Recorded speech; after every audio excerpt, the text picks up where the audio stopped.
Okay, we're technically live. Oh, cool. Give me a second to update the geeky site. As soon as I figure out how. There it is.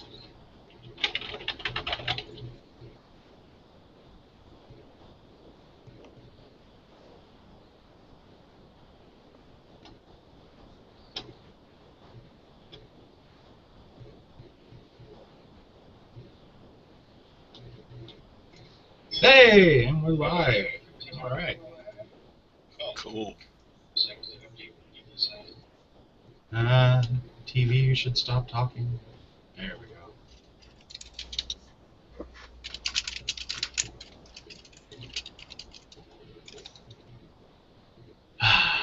There we go.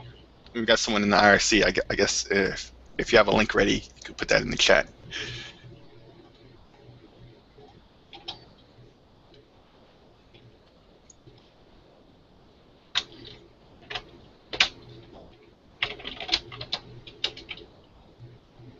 Thanks.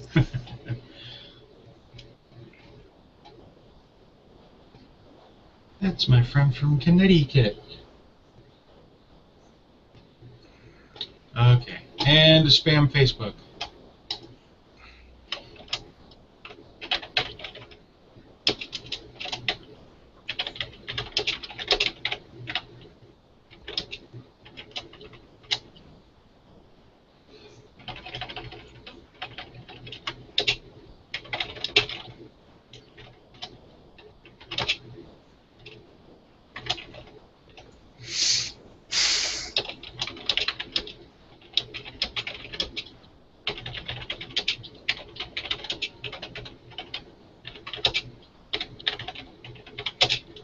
I guess we'll edit this after the fact and take out all this little pre-show stuff. So don't mind us, folks.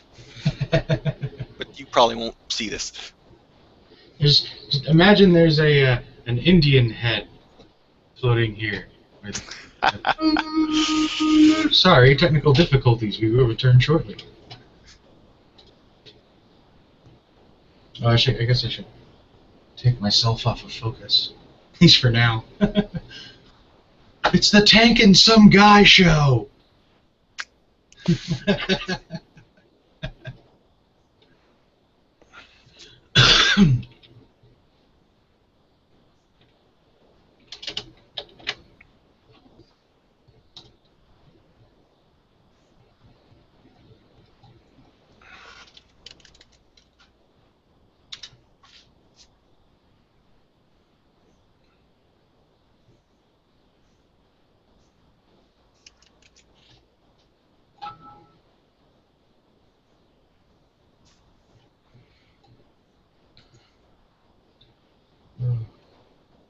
Okay. I'll go grab my box and I guess we can try to do a proper intro or something. Or something like that. Something like that. Something like that shit. Yep. Oh, look, another piece of glass. Awesome. When I was setting up the mic stand here for my other camera, loosening the collar here, and swung it right into that light. Oh. I was like, oh, that's great. I just busted a CFL between me and my door, and I don't have shoes on. Damn it, where do I go now? Okay. I'm about ready.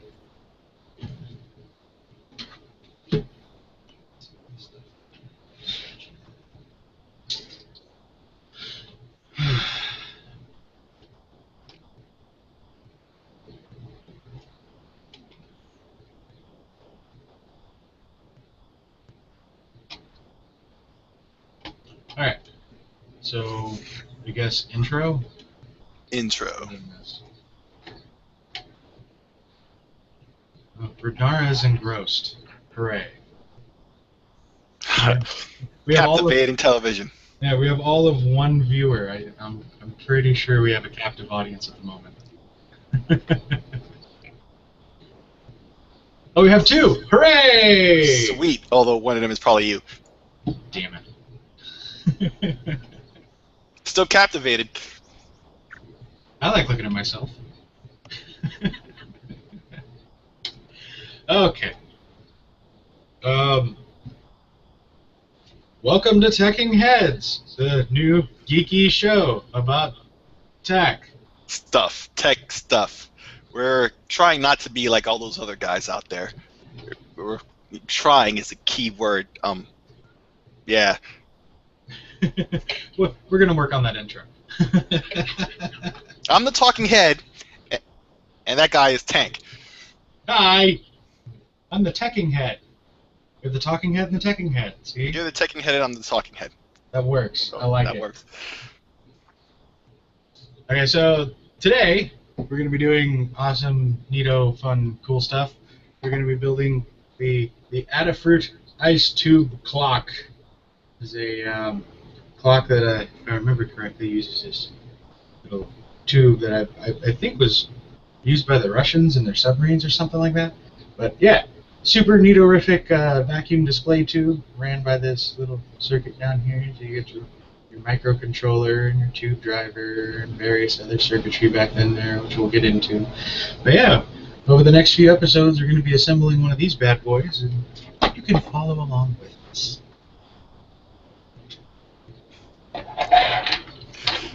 There, that's all I got. Okay, well, question one: how much does it cost to put one of these together in terms of parts? It comes in all-in-one kit, which I'm going to be opening up here in a second. It's, I believe, $89, $85 from Adafruit, so about $90. Cool. Which, when it comes to old tube stuff, isn't that bad.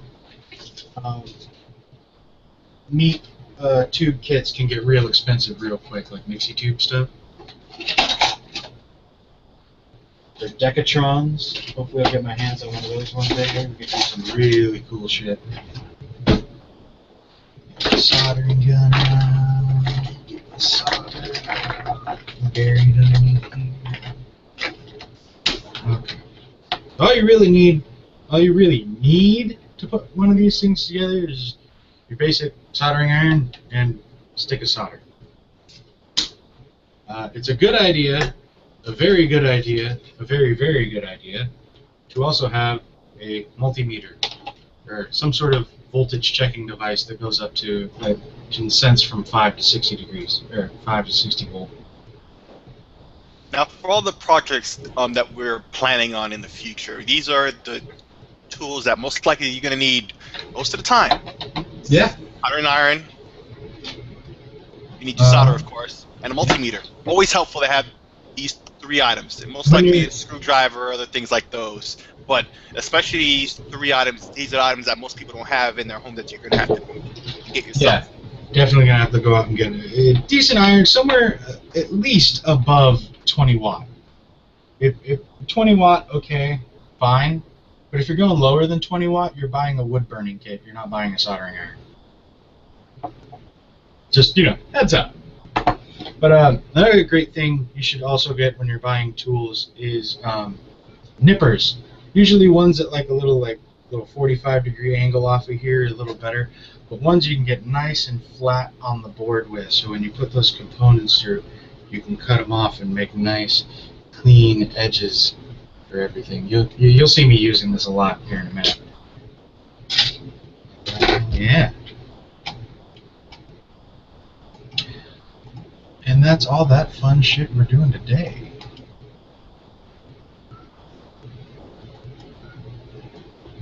All right, then. So let's take a look at the box and see what's in there. Oh, of all the people to show up today, Sean's hey! We're so popular. Sean's watching us. We're the geeks Zaranizarak watches.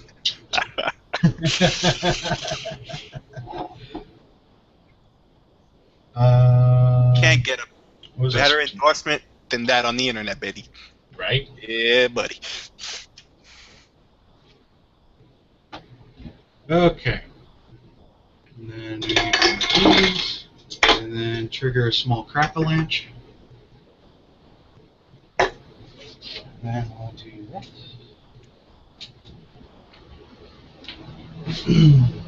Okay. Eventually, I have a gaming keyboard back there. I'm gonna eventually end up mapping Wirecast controls to it so we can do nice, quick transitions between the cameras. But until then, enjoy long periods of awkward silence. And manual switching. Okay, here we go. Ooh, a black box. Sweet. Black box with a small white sticker. I'm gonna lock it into my camera. There we go. Let's see what the hell I'm doing. Okay. This is the box you get from Adafruit for the Ice Tube Clock kit. There's a link in the YouTube description. And we open this bad boy up. Inside here, we have this big box, which we'll get to in a second. This holds the cool thing. And we have our power supply. And we have kit. Lots and lots of kit. Here's all of our electronics. I don't know how well you can see into that Mylar bag. That's all of our component electronics. Then we have this really cool laser cut acrylic case to put it all into. It's already said and done. You can see that's everything in there. Then, inside this here box, we have your tube. These things, you don't really want to handle it, handle the glass with your bare fingers. I mean, it's not like a vacuum tube. It doesn't get super duper hot. It is just a vacuum fluorescent. Works a little bit differently than your standard vacuum tubes. But you still don't really want to get it all greasy. Besides, you know, you get a big thumbprint on it. You don't realize it until you put it all together. But see the tube.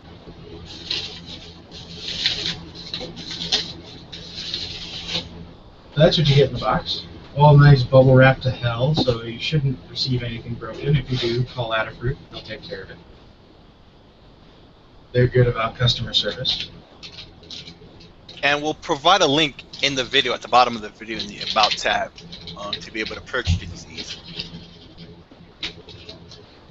And in our kit bag, let's dump this in.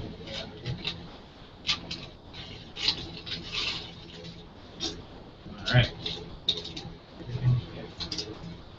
In here we have a main circuit board, all nice and printed and shiny. You're beginning to warble there a little bit. Uh-oh. Yeah. Wobbling. There's a circuit board. He was holding there for a second. Volume going too low? It's not the volume, it's your voice. I think your bandwidth is kind of screwing up a little bit. And it's going... Let me knock out a couple programs on my end.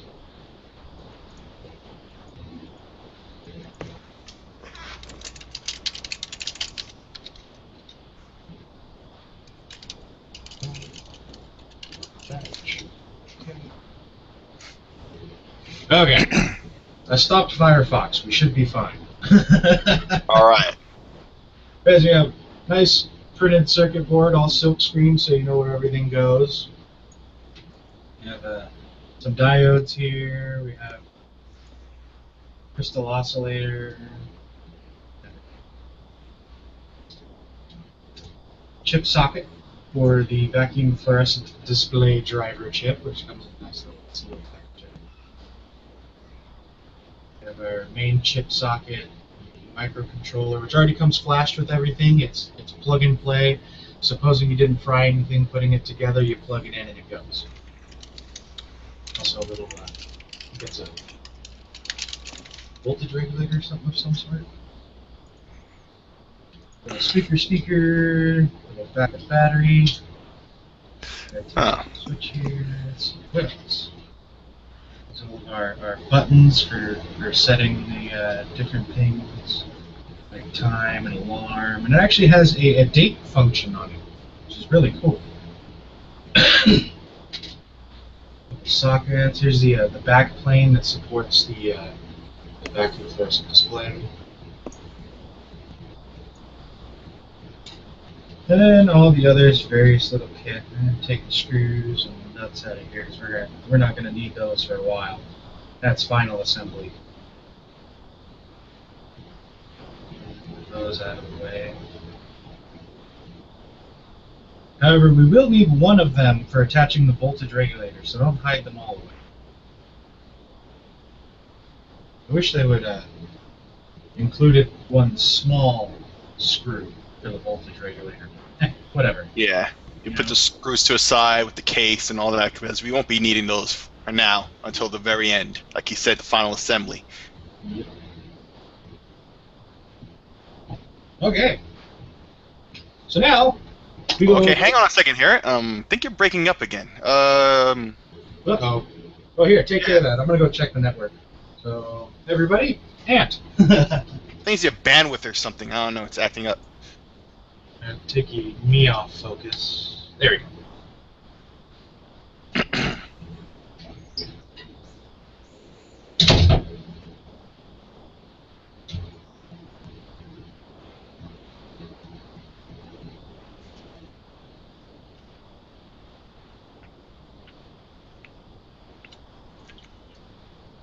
Sorry about this, folks. He's having a few technical issues with his internet.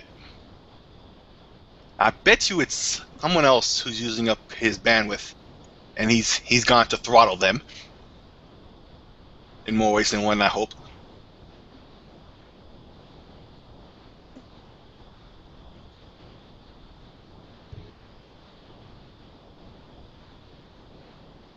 Ridnara, you feel so alone in here? Well, I'm alone now too. Oh, I think he's coming back. There he comes. Okay. Hopefully that fixed it. Okay, so it was someone else? Yeah. I figured. There's like 3 other people surfing YouTube in the house right now, so. Okay. Yeah, it hasn't taken effect just yet, but we'll soon see, I guess. It takes a moment there.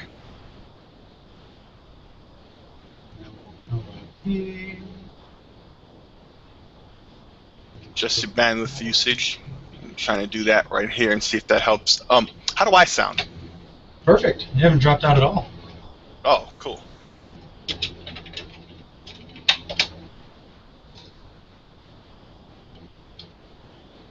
Where is it? There she blows. Okay.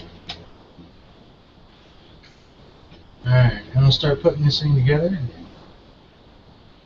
First thing you do, let's go to Adafruit. Adafruit has a Ice Tube Clock overview learning. It's the link in the description. And shows you all the cool overviews of all this fun stuff. Let's put everything on one page. So tells you all the neat stuff it can do. It's got a adjustable brightness, alarm with volume adjustments. There's only 2 volume adjusts, so there's loud and not as loud. But it's an alarm, so it's supposed to get your attention. Depending on how heavy you sleep, you may or may not need it to be loud. I think I would need it loud. You could always adapt it. I mean, you have the little speaker to put in there. You could always just throw a transistor in there and have it switch, I don't know, 130 decibel klaxon. It's got selectable 12 24-hour display. Gives you little outlines of your power circuits. See, there's the booster circuit, which gives you the 60 volts to drive the display. Bunch of fun stuff about figuring out power usage, capacitor settings for capacitor resistor networks, all that fun stuff. Schematics of the display, the driver circuits. And finally, probably one of the coolest things I've seen sites do, hats off to Adafruit, is the building section. It actually goes through, walk through step by step how to build one of these things. It tells you all the tools you need. Here's your absolute required stuff. Is your soldering iron. Multimeter is a very, very, very good idea. You can put one of these together without it, but you're not going to know whether or not you're getting voltage out of the voltage regulator. That's one of the tests they have you do, or making sure the booster circuit isn't giving you too much or too little voltage and blow out your display tube. Yeah, and you're not going to know until after you slap everything together, you cut the power on, and it fries the tube, and now you're out a $40 tube when you could have just bought a $10 multimeter. Again, not saying you have to, just saying it's a really, really, really good idea. There's the nippers there. Helping hands do help very much. In fact, I have one down here. Very, very old. In fact, I think that's one I acquired from a friend. Here's your parts list. You're going to want to check this once you get everything in. Make sure you receive all the things you're supposed to, especially things like the little stuff, like these little diodes, these little capacitors. Make sure you have all the resistors. Make sure they're the right values. Match up these color bands with the color bands you see on the resistor. Otherwise, you're going to break shit. And breaking shit is bad. Also take note that a few of these capacitors, or a few of these devices look really similar. You see there's this fuse here, which has the kicked-in legs. There's this capacitor, which has the straight legs. And then there's this capacitor, which has the kicked-out legs. These are things you need to pay attention to when you're putting these things together. And all the other fun stuff like the backup. Then we get to the fun shit. Board assembly. Here's where we start off. In 5 minutes because I forgot to plug in my soldering iron. Oops.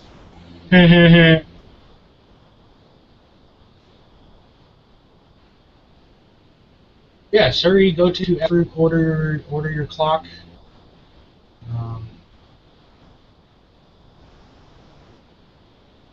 Oh, really, Google? You're messing up now. I'm a circle. You sound a lot better now, though. To be frank, you sound a lot better. Oh, there we go. I'm back! Hooray! He's still alive. With proper bandwidth. Thumbs up. Now I just gotta find somewhere to plug in. We have too much crap in here.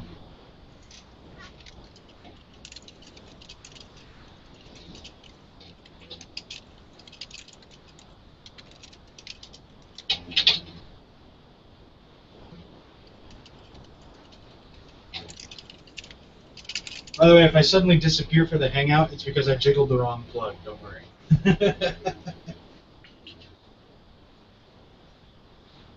Okay.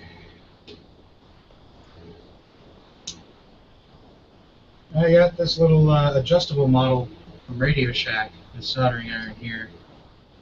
For, I think it was like, it was a cheapo deal, like 15, 20 bucks, something like that. But I'll tell you what, I've never been impressed with crappy little soldering irons like that. But this one is a little fucking workhorse. Support your Radio Shack, folks. There aren't that many of them anymore, and they're about to close a bunch of them, I heard, and they still have these parts and stuff that most people need from time to time. Oh, yeah. And one day you'll regret not having one when you really need one. I'll tell you what, they're getting a lot better carrying component electronics with the whole, this whole thing, the whole, what are they called? Arduinos, the Raspberry Pis, the Beagle boards, the whole consumer microelectronic revolution thing that's going on right now. Yeah, they're getting right. A lot better at having all those cool component electronics. It's not just an appliance store anymore. It's not just a cell phone store anymore. It still is they're pretty going much back to their roots, cell phone frankly. store. That's what it is. I think they're going right back to their roots, and they're beginning to realize if they want to survive, this is what they have to do. So please support your local Radio Shack. See, if Radio Shack was smart, they'd start getting in cahoots with Maker. and really start releasing a lot of cool maker stuff in the stores, and turn Radio Shack back into like a maker headquarters. You know, when you want to do electronic stuff, Radio Shack was the place to go. And then cell phones hit, and TVs hit, and it all went to crap. And their component electronics section turned into, you know, 3 drawers that were horribly stocked. But they're getting better now. Thumbs up, Radio Shack. Okay. Are you warm yet? No. No. Actually, you know what? This thing's adjustable. I'm going to crank it up all the way. That'll get it heated up. There we go. This thing's adjustable up to 50 watts, which is a lot of fucking juice. I need to go wet my sponge. I shall return.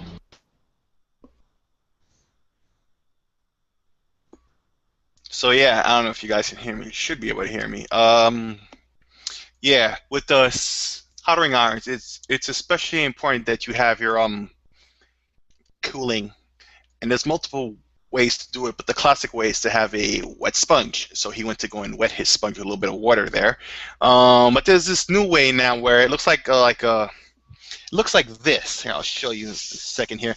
I don't know if the camera's on me, but it looks like a micro, like this, and it's in like a bucket, and you put the iron in there, and it cleans it off instantly. Except oh yeah, that's stupid wool sponge. Stuff? Yeah, it looks like wool or whatever, but it's the same thing. Well, it's not the same thing, but in the end, it works the same way. It's what it looks like. I've never used it. I really want to. I just never got around to buying some. It looks like turnings from like a lathe. It's literally just like metal. Bunch of shavings. Yeah, shavings just all coiled up into one big mass, and it scrapes the solder off of your iron. It's really awesome. I've seen them used, and they're fucking great.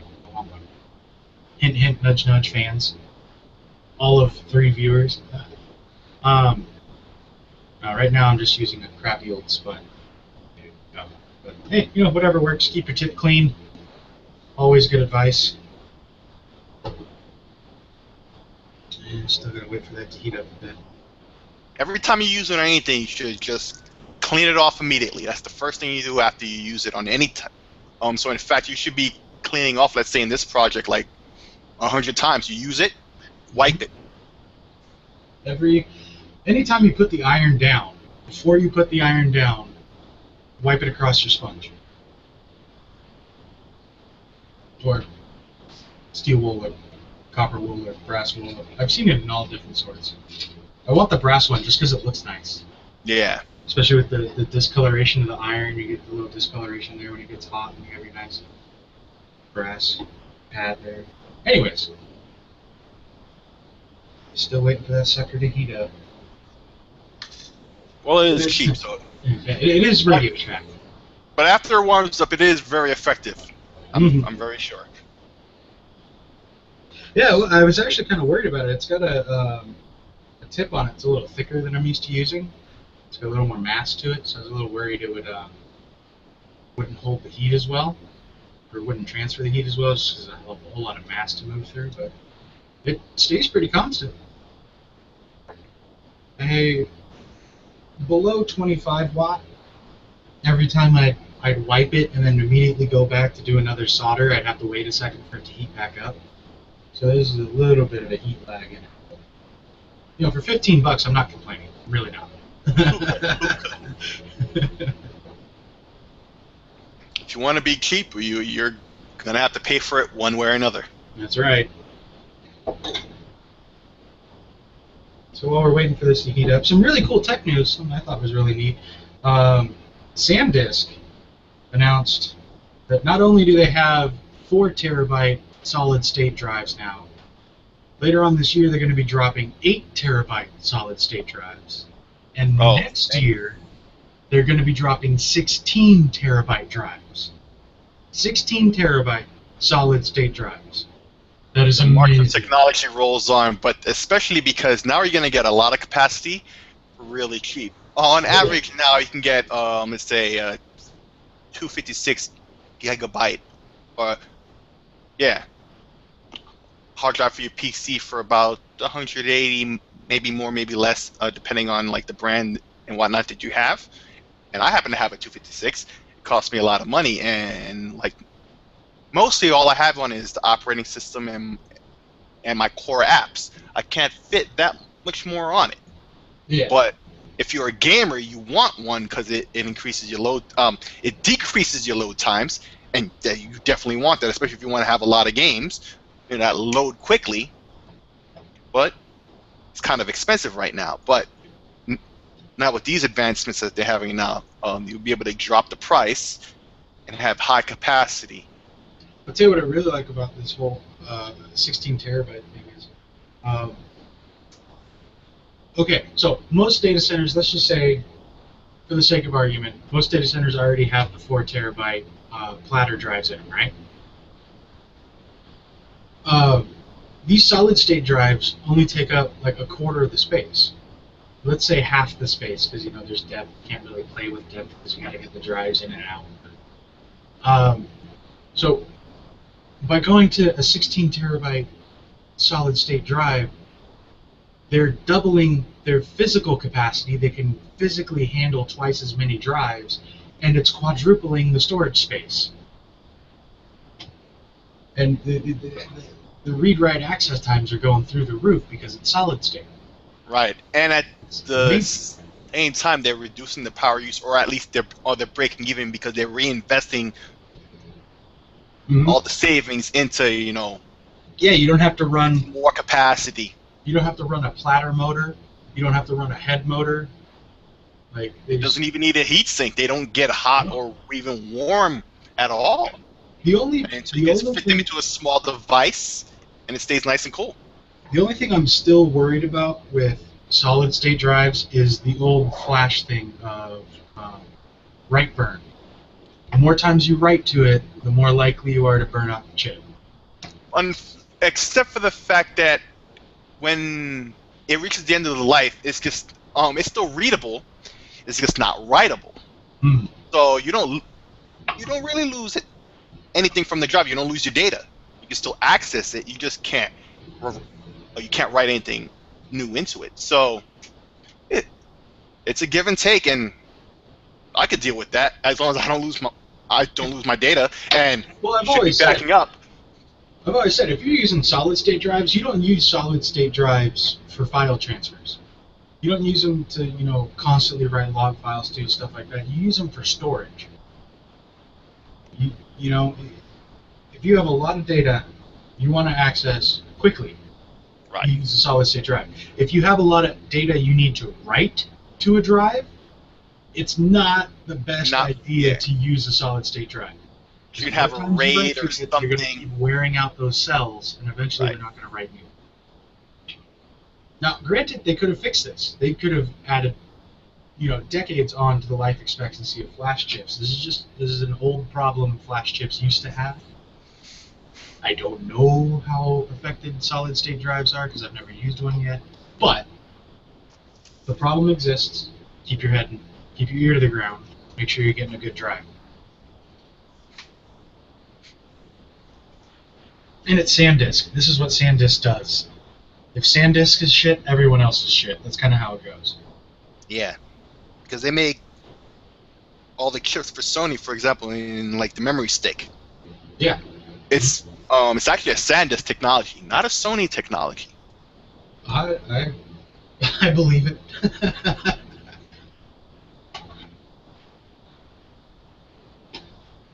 Hey, the iron's hot as crap now. All right. Now you need to turn it down so you don't burn anything. Yeah. Oh wow. Yeah, it discolored the shit out of the tube. Whoops. I like discolored metal. Looks neat.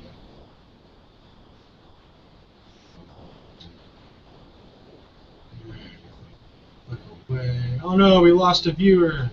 We gained a viewer. The internet. Okay.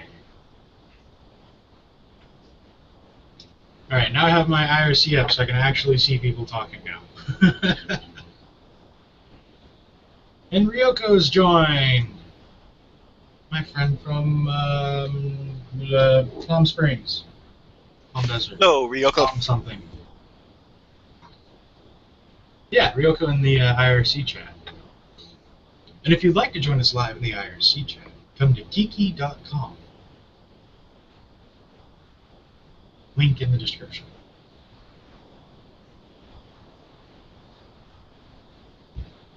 Okay, now we have the iron hot. Or too hot. Doobly-doo. Ah.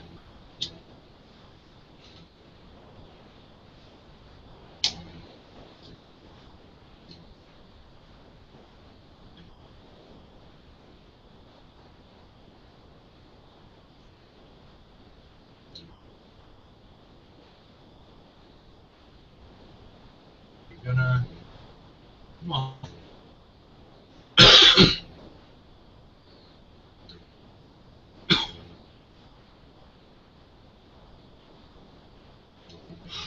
Come on, Google. Don't be a dick. Be cool. Be cool, Google. Be cool.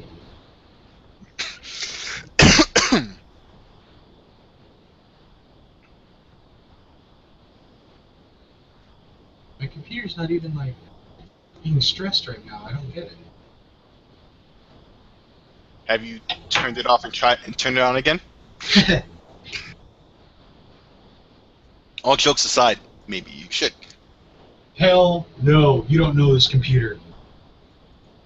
Reboot is like last ditch effort. You've tried everything. Now you have to go through the horror of a reboot. That's why I like SSDs. They boot quick. Okay, that camera came back up. What the hell is the problem with the other one? Oh yeah, that's the other thing with solid state drives, because the read time is so quick that you use it for like a you're there. Like I mentioned earlier, I just updated my PC, and so to post, it takes longer than it does to boot. I hit the power, and I wait there for like 10 to 15 seconds before I get the beat that it's posting. And then it gets into the boot, and I'm into Windows in like 8 seconds.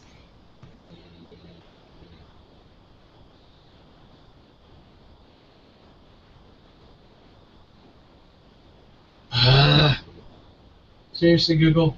You serious? That's Right. Google for you. I need to refresh. I'll be right back.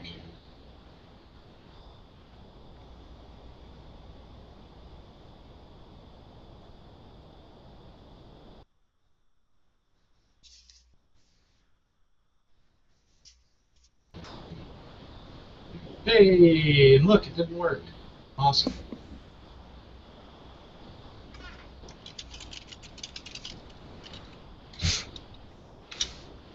Seriously, camera? I only got... And the stupid freaking camera ain't working.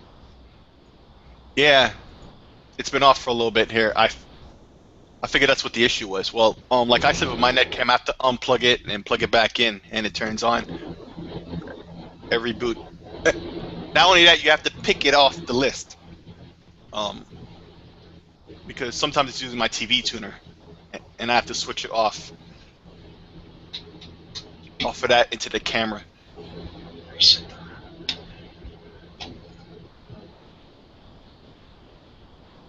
That on. Here.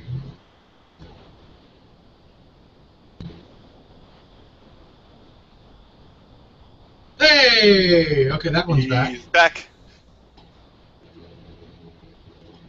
Now what about the other one? Let's try this again.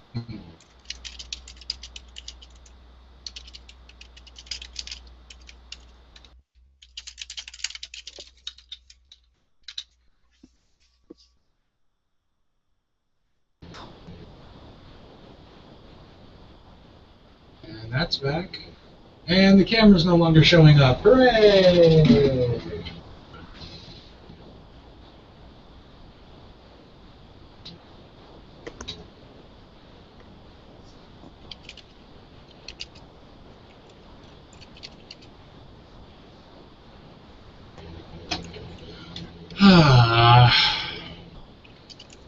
Well, that was a bust.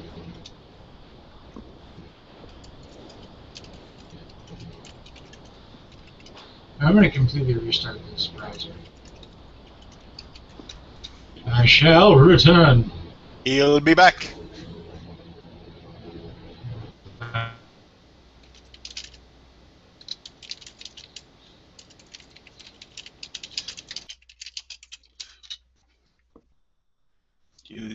He'll be back, and it's just me waiting for people to join this call. I guess he's doing broadcasting.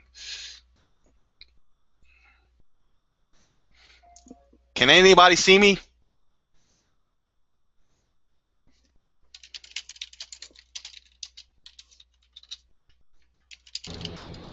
Okay, never mind. He's back.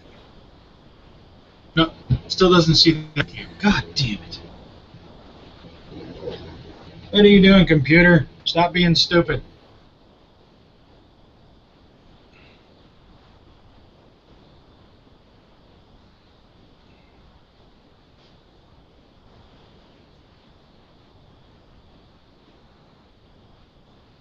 Hey! There we go. With almost no time left in the episode, it finally worked. You know? Did you put a runtime for the episode? No. It's supposed to be an hour, but I'm thinking we're going to 2. Because I want to start building, so I don't fucking care. There's nothing supposed to be coming on after us, right? I don't think so, no. Alright then. And this is what we's going to do. We're going to 2. Or, to 3. That's what I meant. We're going 2 hours. Because it's our first episode extravaganza, yo. It's extravagant stuff. Yeah, okay. So now they're up, and you've ordered your kit, and it's arrived, and you've taken it all apart, and you counted your parts and made sure they're all there.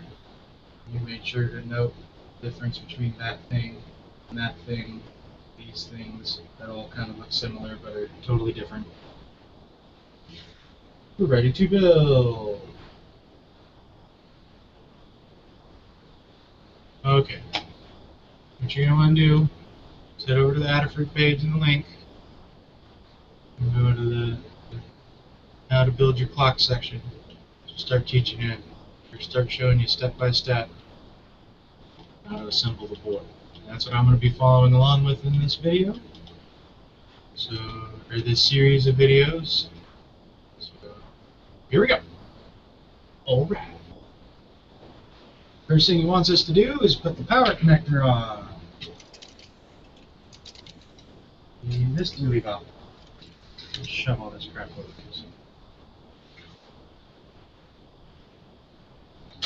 We have our little helping hands here. I'm going to lock it into my video. Let me know if you want focus have it locked into the workbench. I think this is good. Yeah, just, you know, if you want to show something.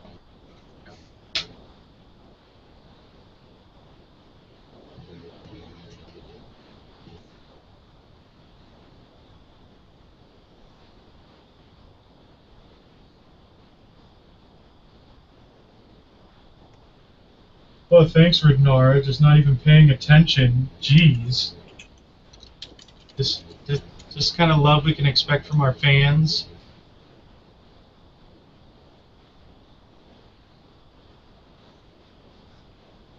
And just for anyone watching the video later, the IRC chat on the Geeky TV page is absolutely live. We interact with you in real time. So yeah, come and chat with us and ask geeky things. and techie things, and tech geeky things, and geek tech things. In case you haven't noticed, we have sort of a theme here. Tech, geek, geek, tech, geek, geek, tech stuff. You missed tech. Yeah. Well, I can't have. I can't mention everything, right?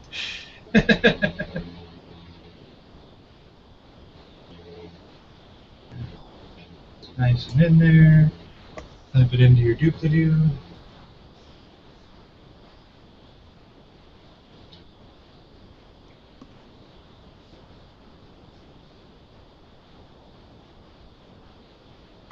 Iron, quick white.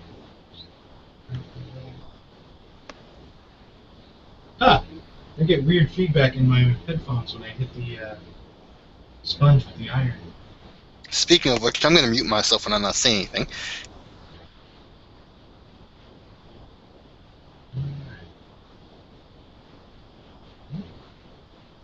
I'm going to move the camera down so you actually see what I'm doing. Hopefully I don't blow up another light bulb.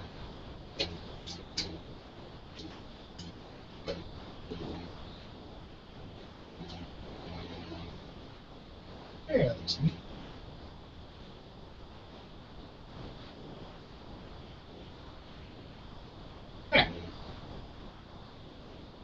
Yeah, it's better. And have a little power connector in there. And when you're putting these things together, just a heads up, it says so on the website, you can clean it up. Just something to be aware of. All of your parts do go on the silk screen side.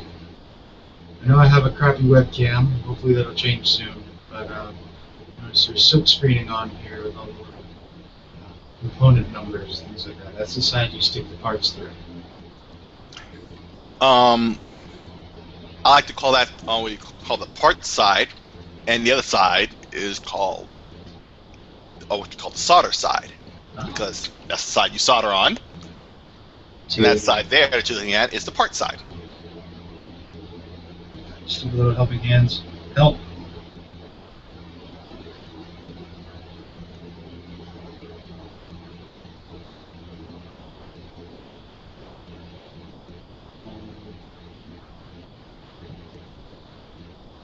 There it goes.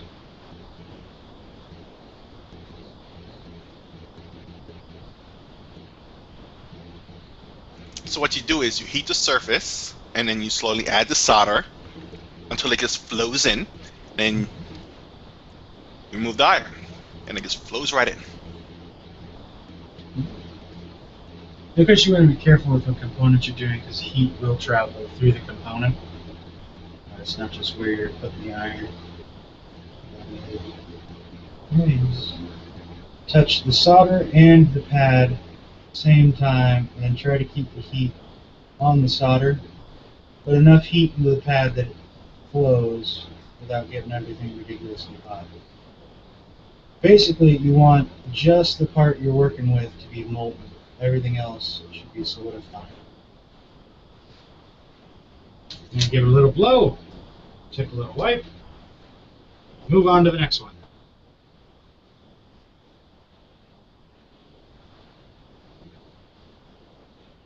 Whoops.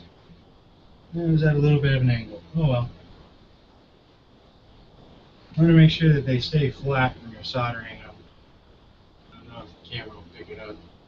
I just put that in there. A little bit of an upward angle. No big deal. It's not going to hurt anything. Just something to keep an eye out for.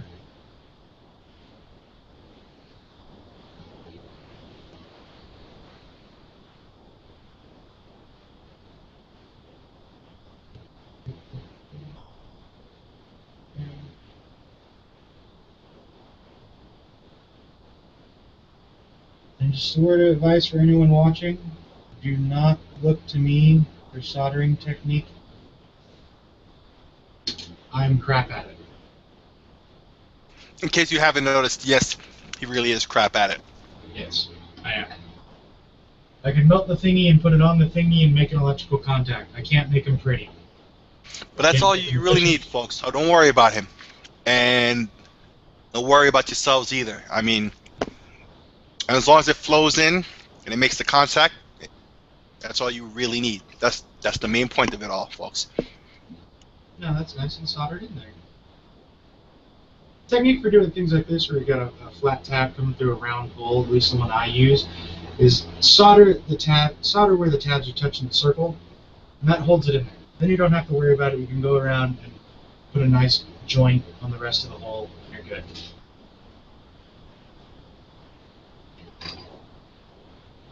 Okay, next part. It was the DC jack. Second part is going to be the fuse, which has kinked in legs. Again, I don't know how well my camera is going to pick this up,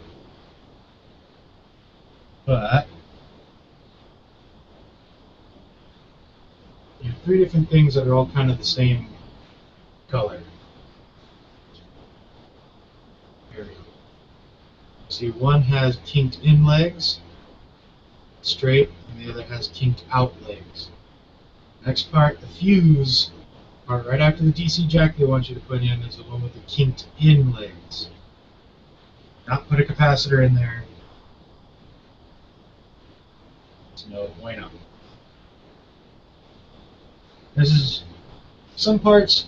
One thing to keep an eye out for is some parts are polarized, which means they only let electricity flow in one direction. A lot of parts aren't. This particular part, of course, isn't. It's just a fuse. It doesn't care which way the energy is flowing, just that not too much of it is flowing.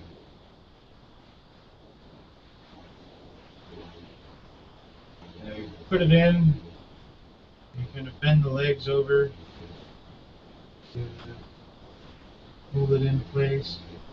In there, legs bent. And then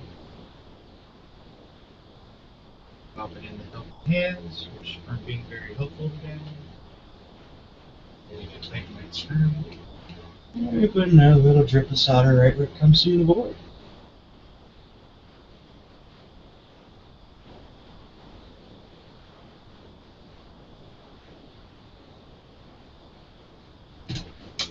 Ta-da!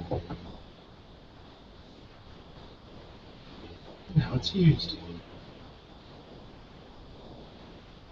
And then with the legs hanging out here, this is where your flush nipper comes in handy. So you can get right up against the board, cut that leg off. That's really nice. Mostly flush.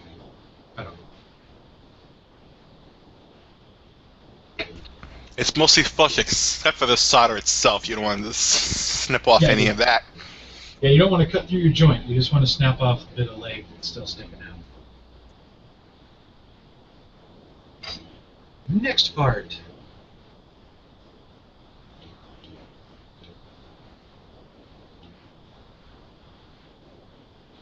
Is a diode.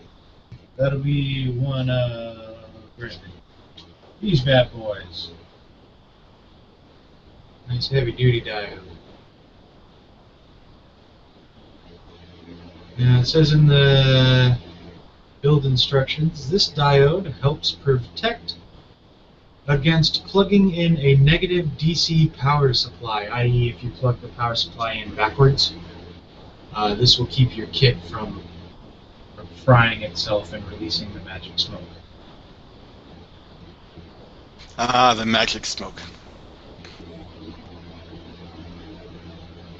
Here we need to place. It's what happens when a capacitor gets fried. It gives up the magic smoke.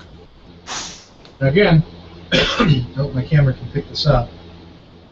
Diodes are some of those polarized things I was talking about. Polarized electronics. On the diode, let's get off of the silver background. There's a white silvered stripe on one side. Okay? And on your circuit board, on the diode outline, there's a white stripe on the symbol. Guess what has to line up? Make sure the stripe on your diode For these particular types of diodes, the plastic ones, the all black ones, there are also clear ones in the kit. This one's made of glass. See right through. But on these black ones, you want to line up that white stripe, the silvered stripe on the diode, the white stripe on your circuit board. Otherwise, your circuit's not going to work because the diode is doing its job, preventing electricity from flowing in the wrong direction.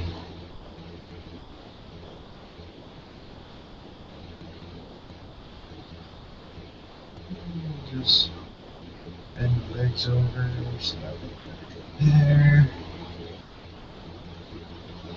and pull it down until it's just a few millimeters above the board. You don't really want to have it sit directly on the board. It's just a diode, it's not really going to hurt it. Like it has a whole lot of heat to dissipate. But just leave it a millimeter or two off the board. It doesn't need to be sitting directly on it. Oh, we put the other diode in right now. We have D1 and D2.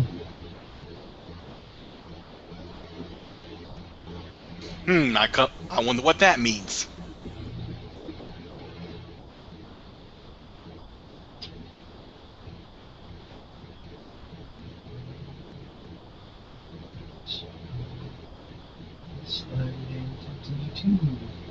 I know my camera definitely can't pick it up, but on the circuit board, each little symbol is labeled with D1, D2, C8, IC1.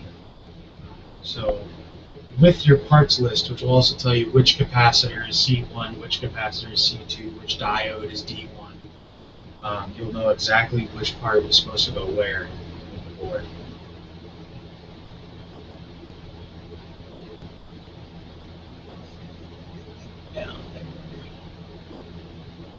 There we go.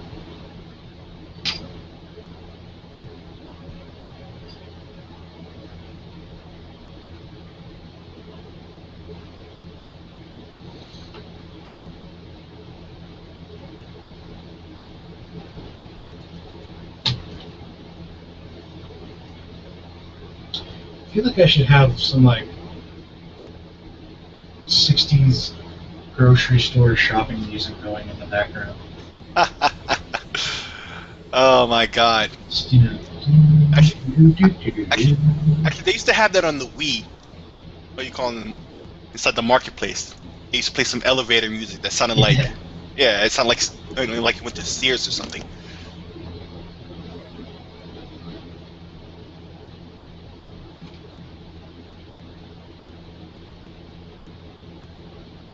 And every time I touch this board, I get a buzzing in my headphones.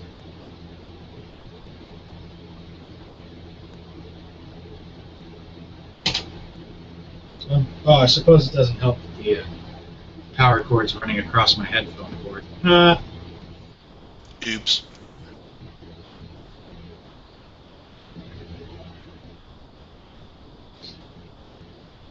So yeah, I know it's kind of boring, but there's only really 2 people watching. Hi, 2 people. Oh, chat dropped out. That's weird.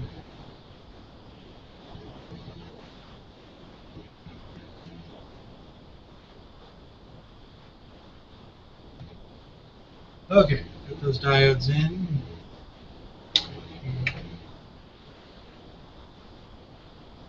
Snip the tails off. And then put in the voltage regulator. Where's that guy?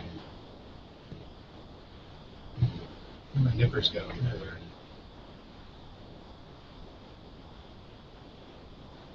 they are. On the site, they suggest slanted edge nippers, which I also suggest, but I don't have any, so I'm just using flat edge nippers. Slanted edge nippers are really good when you start filling out this board. You got to get in between stuff to get the legs off.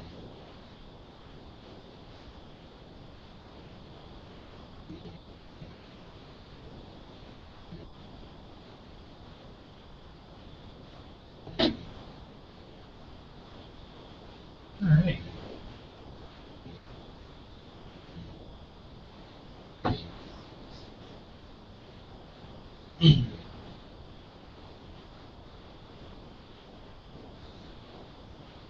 next bit is our voltage regulator, which goes on that big silver pad there.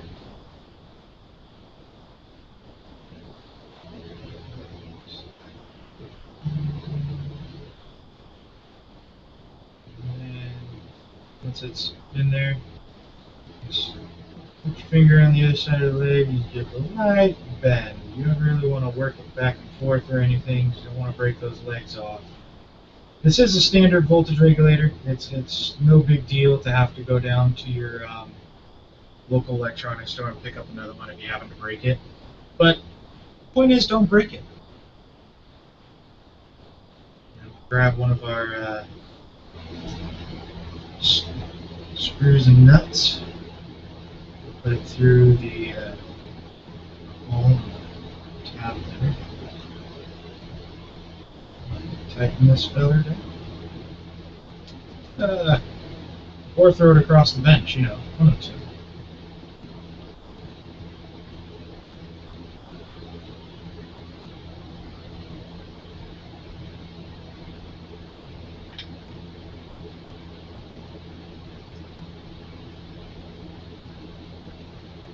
So I think something must have happened to the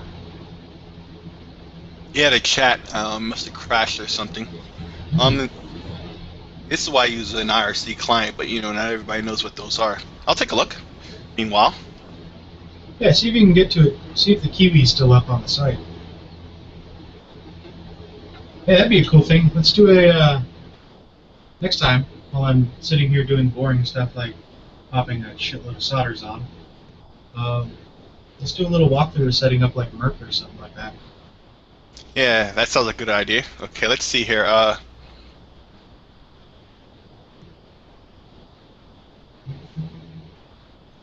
Okay, well, it is playing, but I type in a name, hit start, it says connecting, and nothing is happening. Must be a problem on Kiwi's end. Unfortunately, Kiwi is currently under DDoS attacks. Wow. Oh, great. Gee, thanks, guys. That blows. Yeah, it's probably some Yeah. assholes from Brazil or something Yeah. having their so-called fun. Well, hey, see if you can find a web portal where you can connect to whatever server you want. I know there's web portals for particular servers. See if like Embed or something lets you put in your own server. Let's see here. Web IRC client. Kiwi IRC, but that's the one that's under. Okay, there's Mibit. I don't know if Mibit lets you put in your own server address, but definitely give it a look-see. The other thing to pay attention to is solder follows gravity. Make sure you want your solder to flow down. Down is the direction the solder is going to flow.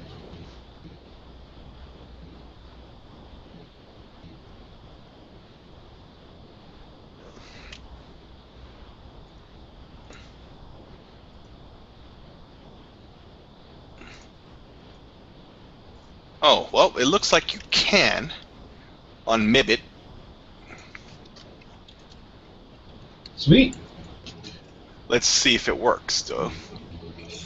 I'm putting in the channel name now. See if that works. Connect.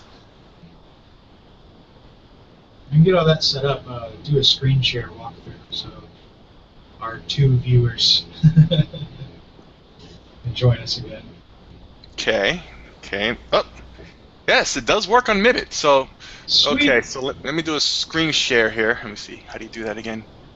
Screen share. Okay, so our two viewers, our one viewer, we're going to show you how to connect to the IRC using a different web client. So open up a new page and walk along with us.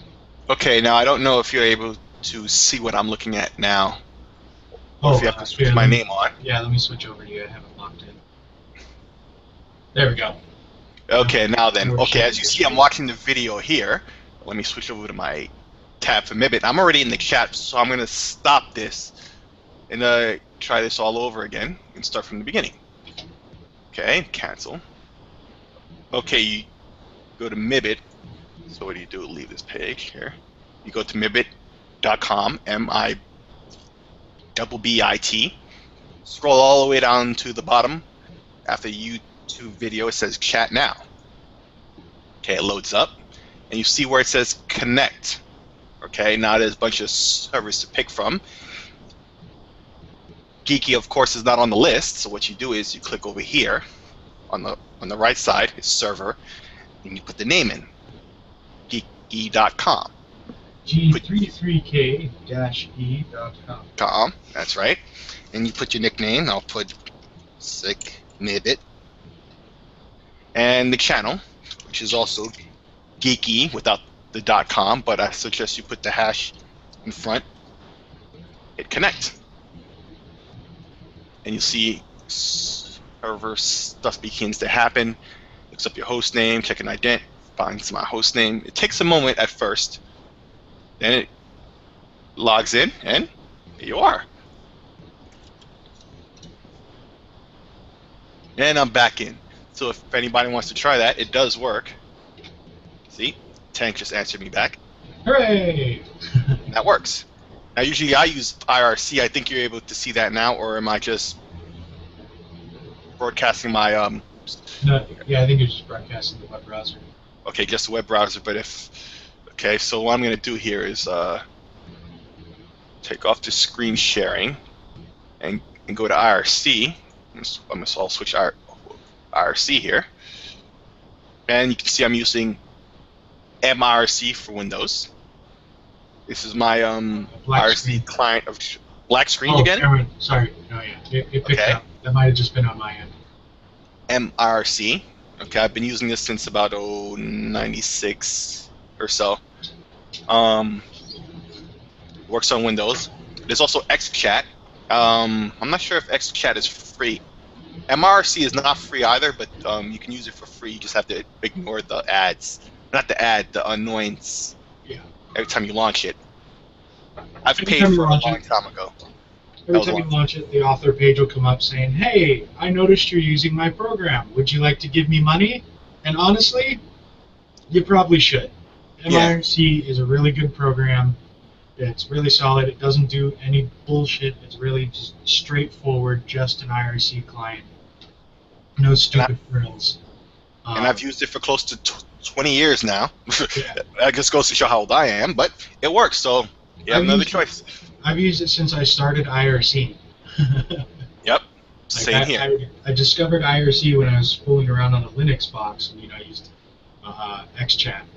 Yes. And, I was like, wow, this is kind of neat. I'd like to use this when I'm on my normal computer, not just when I'm in a live CD. And Windows IRC client, Merc, download, and the rest is history. So there you have it. I'll just cancel the screen sharing. How do you turn it off? Make sure it's off. Well, it must be off because it's back on camera now. So yeah, if you click the screen share button again in the screen share, it cancels it out. okay, so if you can, make sure the camera is on you again. I'm going to log out of Mibit. There we go. Okay. Right there. There's someone here off screen for a second.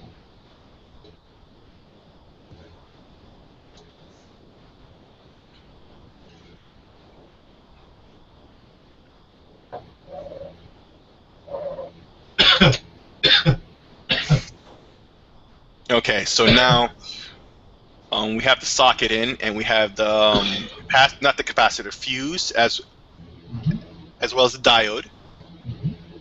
And what's next? A pair of diodes, right? Pair of diodes. And now we're putting in a capacitor. We got the voltage regulator in. Okay. Oh, we also have the voltage regulator, which is a key component because what you call the voltage in is way more than we need. And in fact, could roast all the components. And so what you call the voltage regulator is supposed to do? It takes all the excess and turns it into heat. And so, depending on the voltage that you put into it, the regulator can get very hot. And in fact, if you have an NES that will not take any AC, most likely it's the voltage regulator that it's been burnt out. So you can just replace that, and most likely it'll work again. And this is what we have here. You see the little the funny thing about black thing is the circuit, and it has a little heat sink on there, like a piece of silver there or something. Usually when you see these in higher energy applications, it's not bolted to the circuit board, it's bolted to a heat sink. A piece of Exactly. that sticks off the back. It helps dissipate the heat. So And that's exactly how they have it on the NES. It's attached to a big heat sink. It's just a big piece of metal that absorbs the heat instead, and that's that. The funny thing about the NES is the very first stop on the input circuit is what's called a bridge rectifier, which turns AC into DC. So there's no point in using an AC power supply when it just runs on DC anyways. Yeah, the whole circuit is DC. Yeah, I always thought that was hilarious. I don't get why they used an AC power supply. You have to put more into creating a low voltage AC than you would just plugging like a transformer in, converting AC directly to DC. But if you notice, the AC adapter that they use on the NES is very generic, very, very, very generic. Oh, you can use anyone that has equal amounts of voltage and it'll work. Yeah. And I bet you that's what happened. A lot of people realize that, and sometimes they just put in way too much voltage and it burned out their regulator. They didn't know why, and they thought they completely ruined their whole system, but it wasn't the case. It's just a voltage regulator.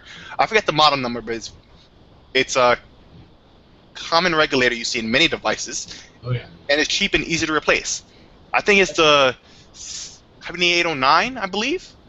Ha! And ha! yeah. You know what's funny? So you've heard of is it? 7805. Ah, see, it's a the exact same series, but it outputs 5 volts instead of 9. right, exactly, because the NES is 9 volts. Well, the circuit, what you call the system is 5 volts, except the power circuit is 9, Yeah. and that's why it's a 9 and not a 5, and thus. I bet you they're running 9 to run the modulator for the output. Right, so it's a common, voltage regulator. You find it everywhere. Everybody has that part. And if you have a problem with your NES and it can't take any AC voltage or whatever, check that out. Yeah, the LM78 series is very, very popular, very, very well known, very, very robust voltage regulators. Literally anything that uses a voltage regulator, chances are is using an LM7800 series regulator to do it. Especially in lower level electronics. You get into higher stuff, then you start getting the proprietary shit. But when you're Sony, you can afford to have a company run you off custom regulators. Anyways, okay. Next step. After we got our power input, the DC jack, our fuse, the diodes, our voltage regulator, next thing they want us to do is capacitor 2, C2, which is a 47. Oh, what's that stupid little U supposed to be? Picofarad? Microfarad? I think a microfarad. Macrofarad? Okay, why did I just put an M? 47 microfarad, 25 volt electrolytic capacitor. Now again, this is something that's polarized. Electrolytic capacitors like to work in one direction. They'll work in the other direction, but they really like to work in one particular direction. You see this black stripe here, the little negative symbol on it? That's your negative. You're going to want to line that up on the board. There's, again, I don't know if my camera can really pick it up, but right there is a little circle, 2 bars, one is white, one's black, or one's filled, one's not filled. And it looks like the not filled one has a positive symbol next to it. So we're going to want to line our black stripe, the one with the negative, up with the positive, or with the. We're going to want to line the black stripe up with the filled box in the little capacitor diagram on the thingy. Do not put the negative into the positive; it will not like it. Another easy way to tell your long leg on your capacitor is your positive. Make sure your long leg goes into your positive. Then before you solder this thing in, make sure you grab the right capacitor. On here, I know it's way too far for this camera to pick up for sure. Right above the stripe, it'll be labeled 4.7 little micro U farad, like 25 volt right there. So always check your parts. It sucks having to desolder, especially when you don't have the right equipment for it. But yeah, long leg, positive there, into the positive there.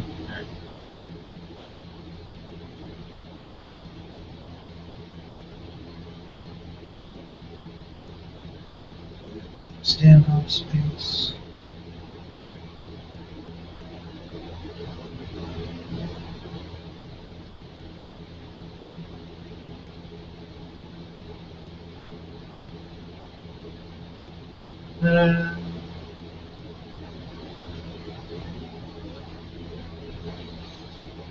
One trick,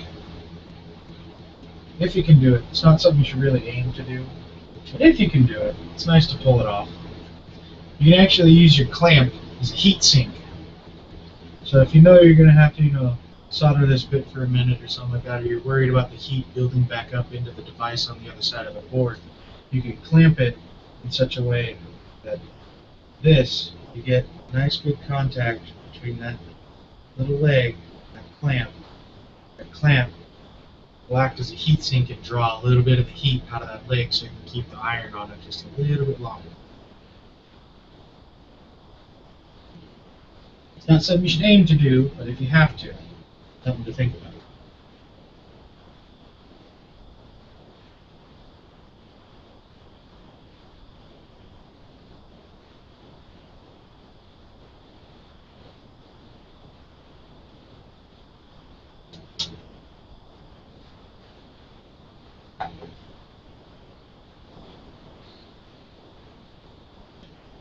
And of course, when you're soldering, you're going to want to use your saddle. Unfortunately, the way my desk is set up, I can't.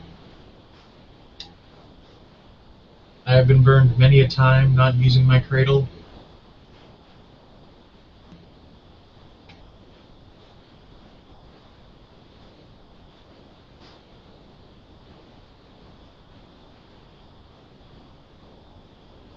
Oh, can you check the YouTube links? See if anyone's commented about not being able to join the chat.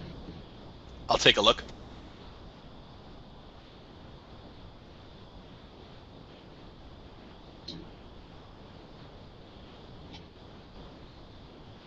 Okay, and the next part to go in is C4. C4 should be this guy. It's a 220 microfarad, 6.3 volt electrolytic capacitor. There we go. 22 microfarad, 6.3 volts. There's our negative leg. Oh, that probably wasn't really on camera. There's our positive leg, which is a little bit longer. This is C4, so we'll look on our board for C4.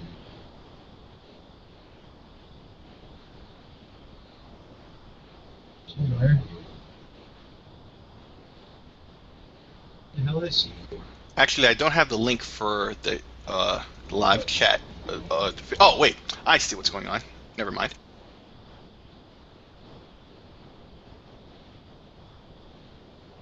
C4 here. That there. And for the people or persons still watching, we're trying to get you back into the chat.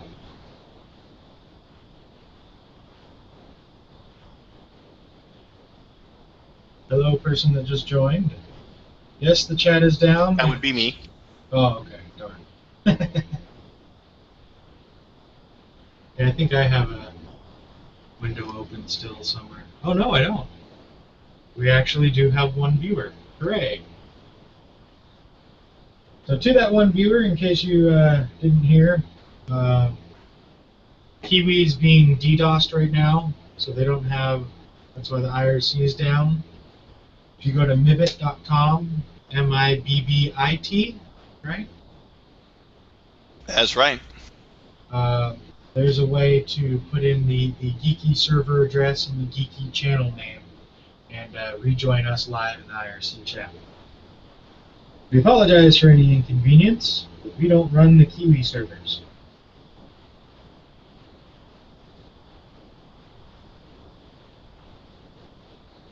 Alright. Solder C4 down.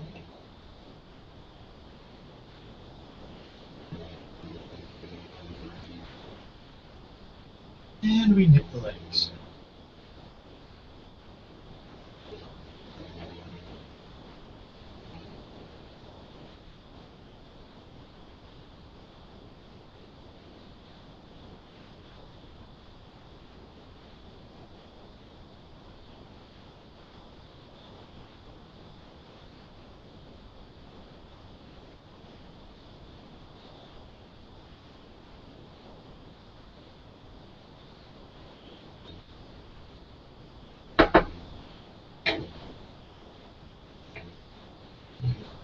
No one's in the chat, but I just pasted in the link for the Mibbit chat. Sweet. So if you need any help with that, it should be at the bottom of the page when you get there.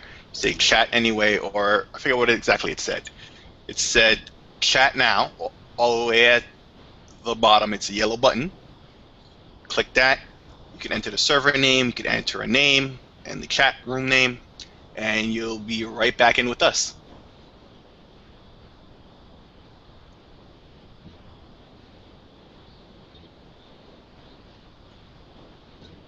Alright. The next step is C1 and C3, which are both, looks like 0.1 microfarad ceramic capacitors. You notice the difference between electrolytic capacitor, here, I'll grab it bigger, and the ceramic capacitors. They're physically different. And Yes, they're nice and flat, circular. Flat Usually. discs, or when they're really tiny, they're just kind of little blobs on the end of beads. But the big difference between the two, I mean, without going into electrophysics, is ceramic capacitors are not polarized. They do not care which direction they're plugged in. They do their thing regardless of which way the electricity is flowing. Or they do their thing best, regardless of which way the electricity is flowing. And oh yeah, this is the part that pissed me off when I built the other one. C1 and C3 go way the hell down there. Way the hell down there between the capacitors. Because they couldn't have told you to put those in first. Then the big thingy's in the way. Whatever.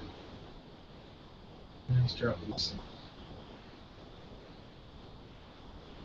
Maybe with better pliers.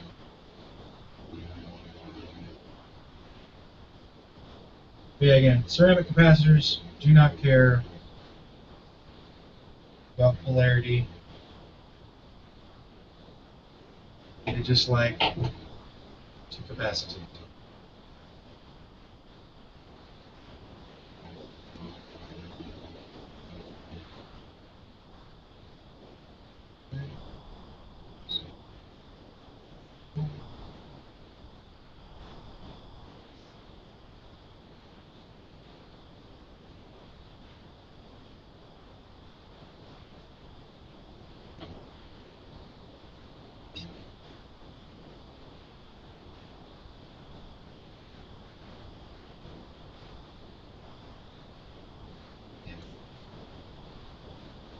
Some of these parts kind of do look a little similar, so where you can, do check the part numbers. Make sure that you're not grabbing something that's not supposed to go somewhere else. Pay attention to the color striping on your resistors. They give you lots of ways to identify the parts. So if you're not sure, just look again, look until you're confident that's in the right way. If it depends on the polarity, or if it doesn't matter, I guess that's one of the less things to worry about. And take your time. That's all. And the great thing about the Adafruit pages is their pictures of the resistor you're supposed to use aren't just a picture of a resistor, It's a picture of the resistor you are supposed to use with the proper color code. So you line up that resistor's color bands with the one you're seeing on their site, and you'll know that is the resistor you were supposed to use.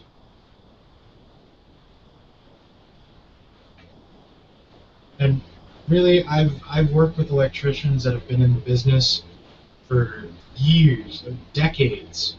Right? I've worked with people that built Jurassic Park dinosaurs.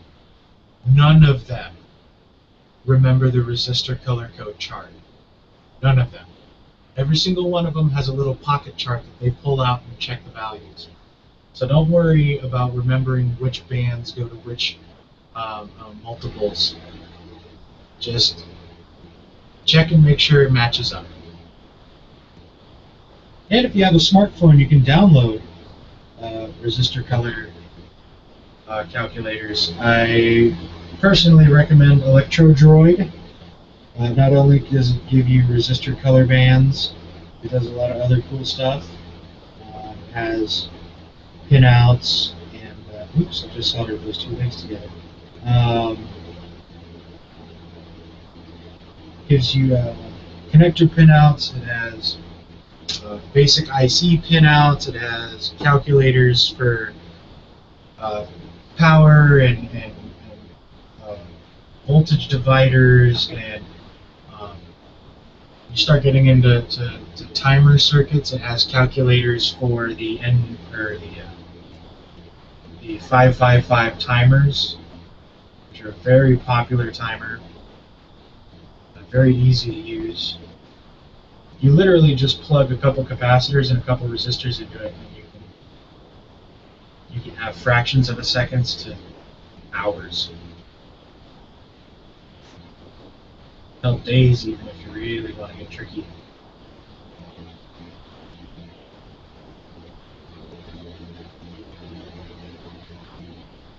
Okay, that got a little lovely.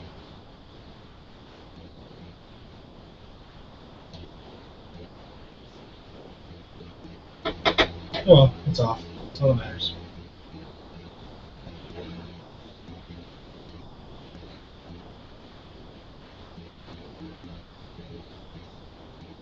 Alright. Here we go.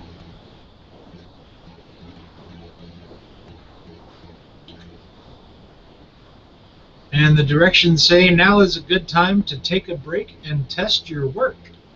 So the power input circuit is finished. Next Hooray! thing you want us to do is to slap a voltage tester on it and make sure that we're getting 5 volts out of that regulator there. This is where your multimeter comes into play. Mm-hmm. If you didn't have a multimeter, you wouldn't be able to do this, and you'd have to be hopeful that you did it right. Now, if you have confidence in your abilities to pay attention to directions, you should be okay, unless the parts are faulty. But if you're new to this, that's where you have the multimeter. But even the professionals amongst us, we always test, because you don't want to have to regret later on that it burnt out or something. Because you know what? I know I checked every polarity.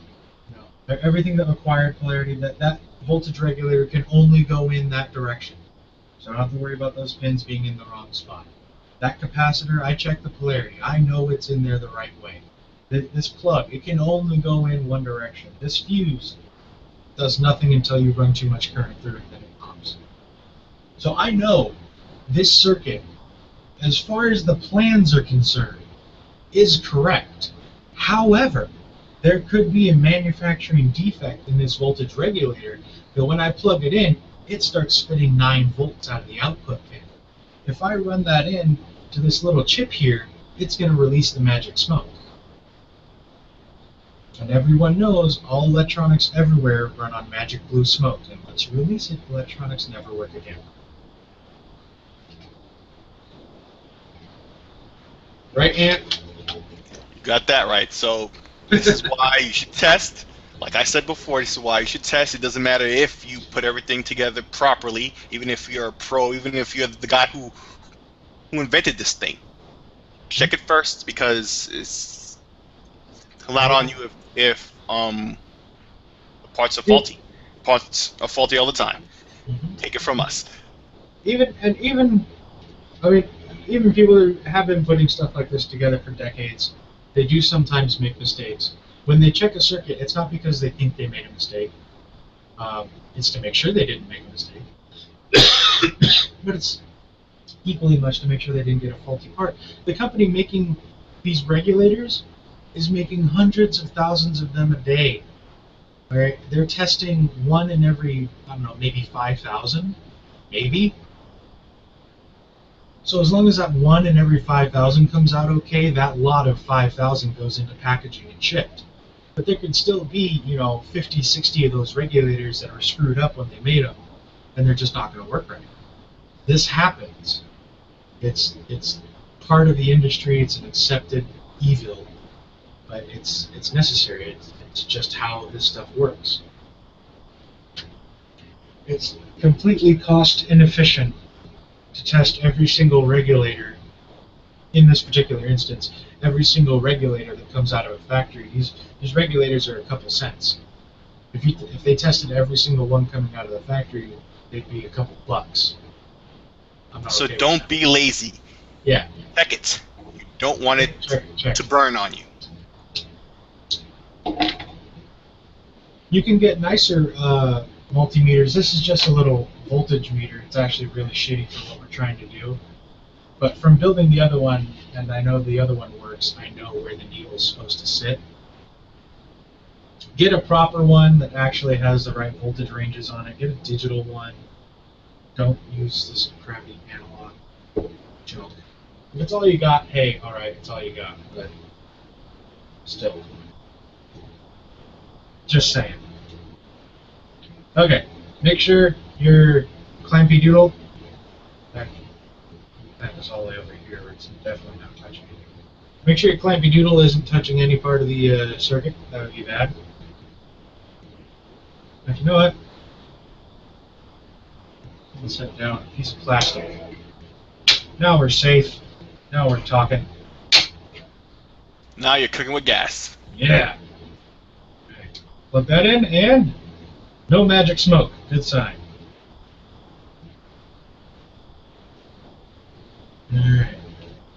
And in the doobly-doo, it tells you which legs to test.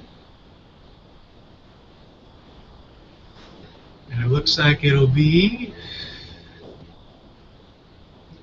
you want to test the outside legs and the bottom one, the one closest to the board edge, should read 12.9 volts. So I guess these are 12 volt supplies, not 9 volt supplies. And the top leg, the one furthest from the edge of the board, should read 5 volts. Well, let's find out. Supposedly this is set to 10 volts, but I can tell you right now this thing lies. And it doesn't give you a good readout of what you're supposed to read for your voltage setting. But we'll make do. Alright. So, just lay down here. Touch to the metal tab on the top of the voltage regulator. Test the 5 volt side first. Okay, see what I mean about lying? It's supposed to be on 10 volts, so it goes all the way to the top.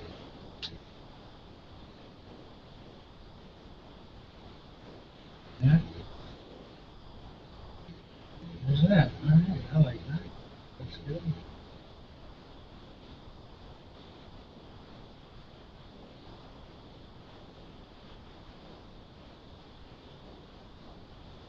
That one comes up about yay far, about a notch or two. That one comes up a little over twice as far. Which means there's a little over twice as much voltage coming out of that pin. And 12 is a little bit over 2 times 5. So I'm guessing everything's okay. This equipment I have. Yay! Will not tell me for sure. But more than likely close enough, because if there was anything wrong, it would be pretty clear. Yeah. That there was something wrong. So he's probably safe. Yeah. At the very least, one is a little over twice of the other, which is what should be happening. Whether or not those are the correct voltages is kind of a crapshoot at this point. If you have a proper digital multimeter, you'll know. You'll be good. I'll tell you exactly the voltages. On the Adafruit walkthrough, it'll tell you exactly what voltages you want to see. Pay attention to them, not me.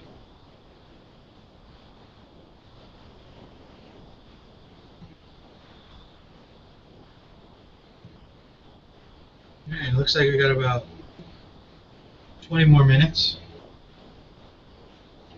See if we can't, let's see, what else do we have to do here? Well, first of all, we should review what we just did here. Go ahead. Basically, what we did was the power circuitry.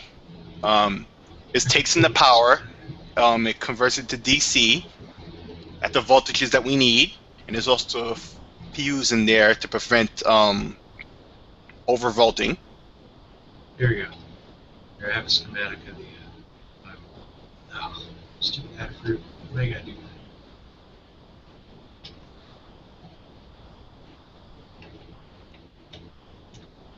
How is it that the image on the other page is bigger than the image they sent me to?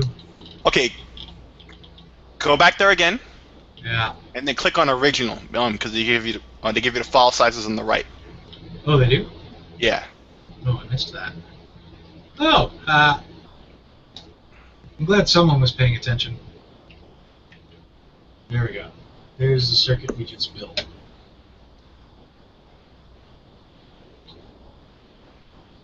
So you have the DC jack, which gives you voltage constant here. Okay.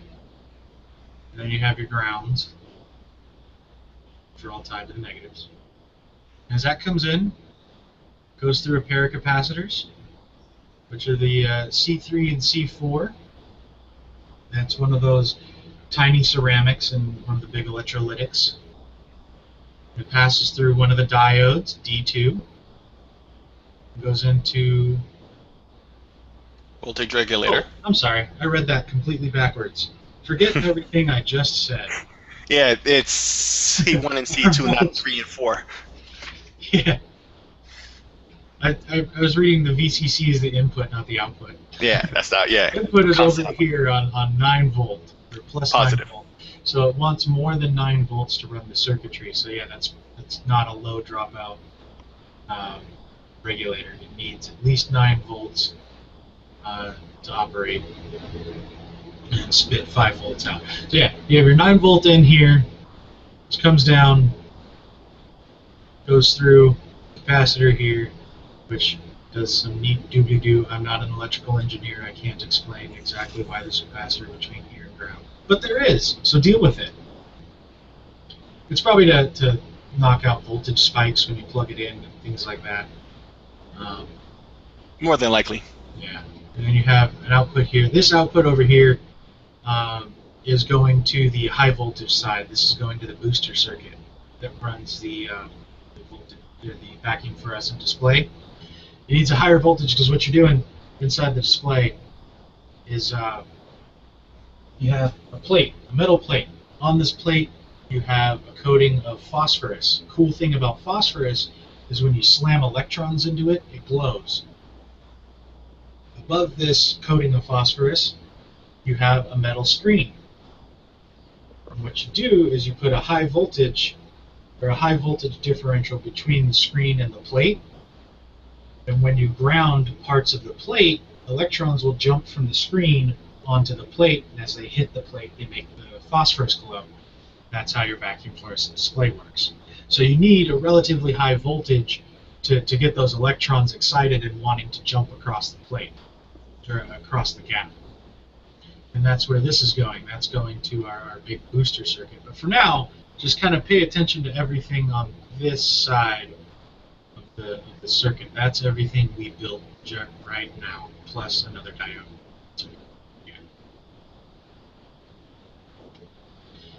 So yeah, this is in, this is tested, this is working.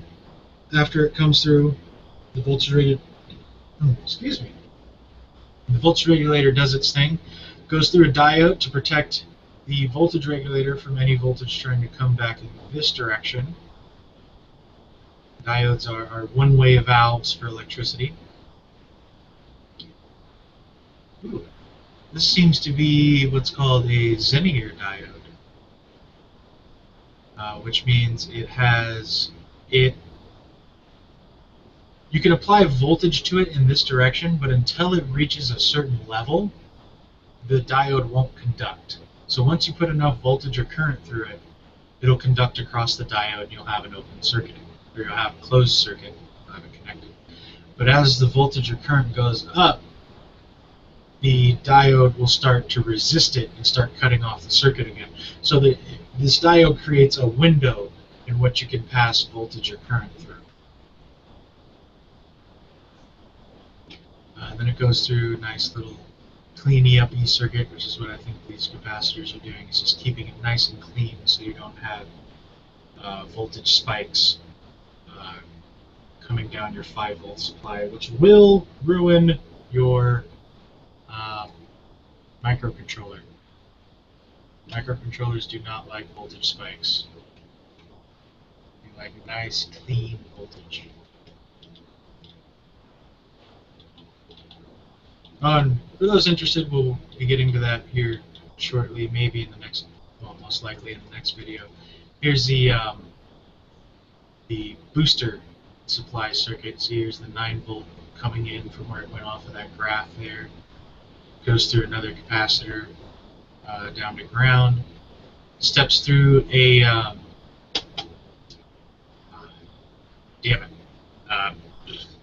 what's it called? Inductor. Yes. An inductor. I was thinking about it too. I couldn't remember. Yeah, I wanted to say transformer. I was like, no, that's not right. Inductors store energy in a magnetic field. So you have a coil of wire around some sort of ferrite core, and it creates a magnetic field around the wire. Now, this magnetic field is a static magnetic field. It's not oscillating. It's not in a state of flux per se. Again, without going into the physics of electrons and electronics and things like that. Essentially, what's happening is you're creating a magnetic field with an electromagnet. If the voltage varies through that circuit, through the inductor, as the magnetic field collapses,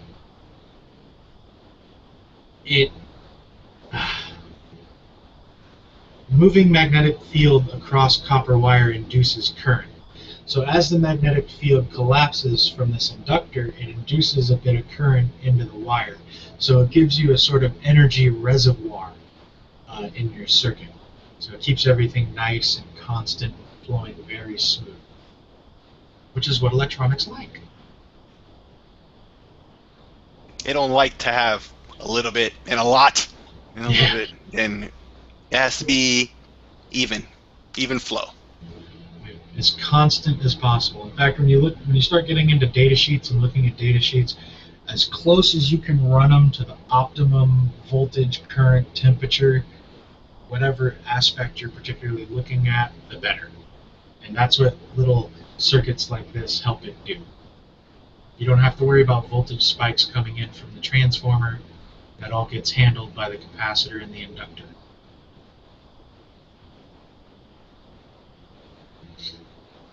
Yeah. What's that UV out? Works out real well. I have no idea what they're talking about. Plus UV. What's that? Plus UV. I don't think they mentioned it either in the text. It doesn't look like it. Going around.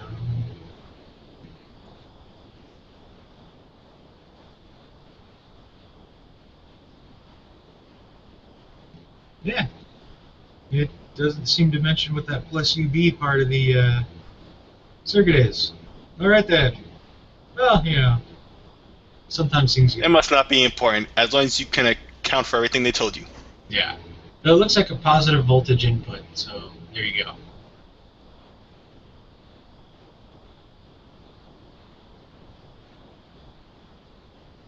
Maybe some kind of current checking? Because it goes through a diode there.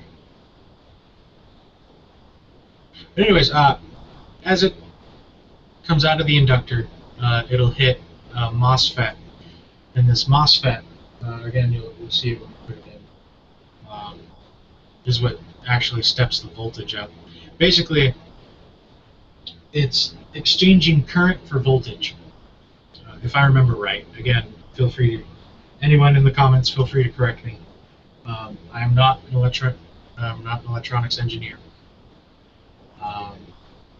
But I believe what's happening in these things is it's exchanging current for voltage. So what it's doing is it's charging capacitor arrays and discharging them really quickly, right? So you end up with a huge voltage potential. By voltage potential, for anyone that doesn't know, means more electrons on one side than on the other, essentially. Again, without getting into electrophysics.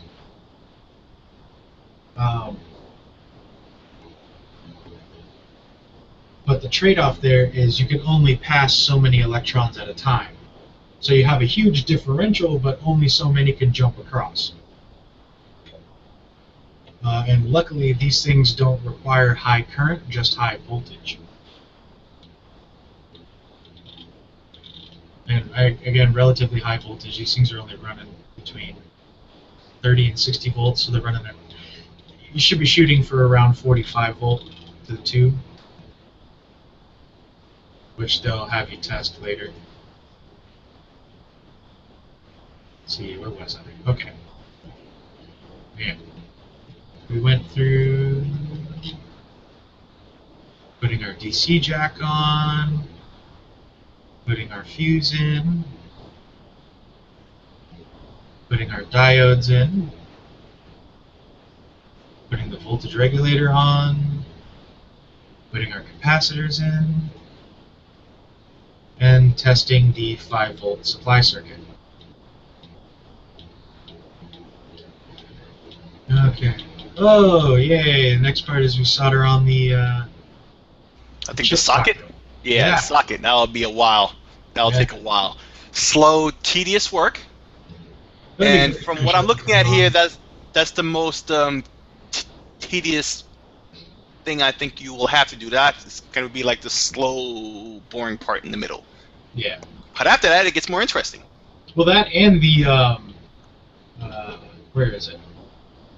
That socket, the driver chip socket.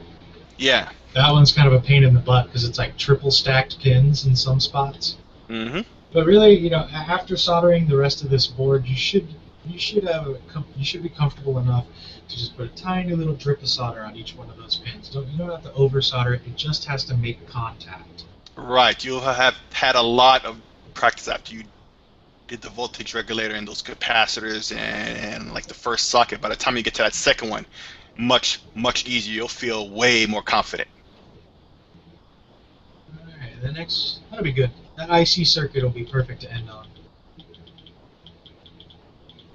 But until we get to there, we have, I believe it was the speaker. Oh no, it wants us to put R1. This the 720 kilo ohm resistor, R1.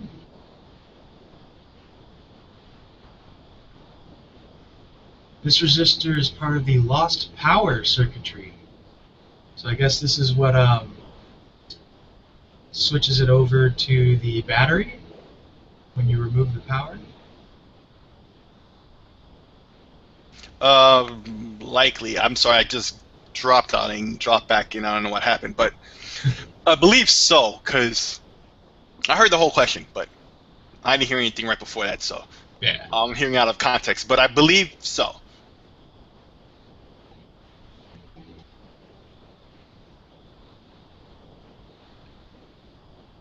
R1 and the piezo speaker. So there we go. There's R1 in the picture there. I guess I stopped sharing the screen sharing. No, it's not sharing the screen yet. It'll be fine. Okay, it's going to be gold, yellow, black, and red, according to that picture. Really, that's backwards. Gold is your last number. Gold tells you what the tolerance of the resistor is. It's a value, and then you have, give or take, a tolerance. So depending on your circuit, you can have a little variance in your resistors. It's perfectly fine. So that's not it. That's not it.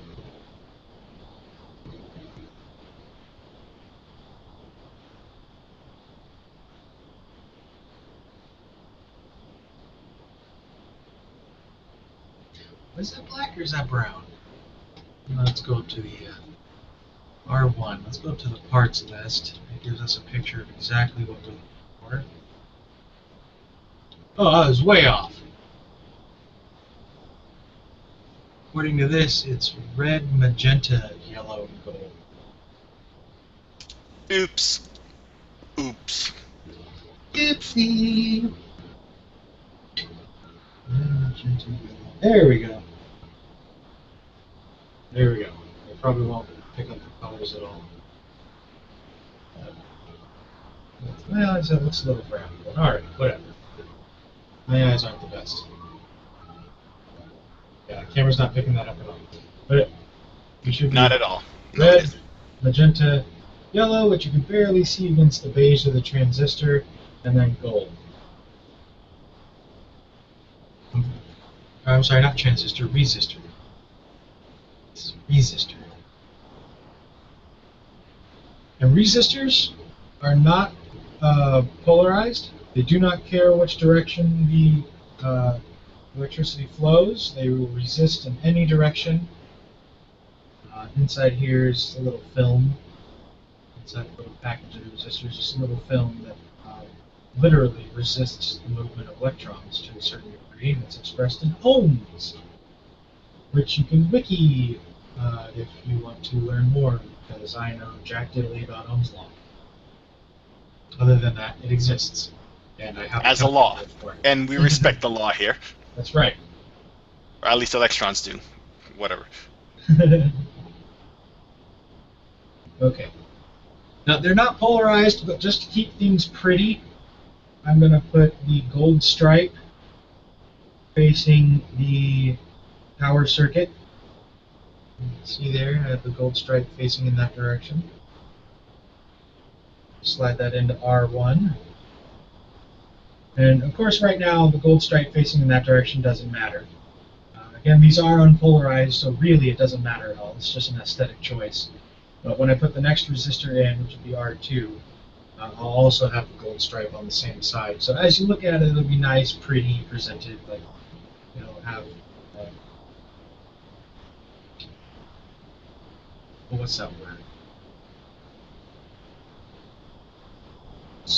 Standard?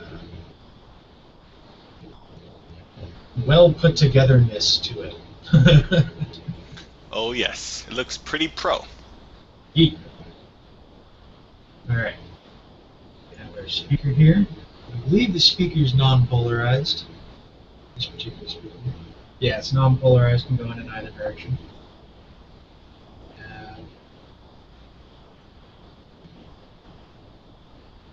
Speakers, big open pad there. And the speaker, you can just go ahead and seat all the way down onto the circuit board. It's just a little piezo speaker. All it does is you apply a voltage to it and it vibrates at a high frequency. It's not exactly going to be doing anything other than going beep beep every now and then. So, nothing to worry about.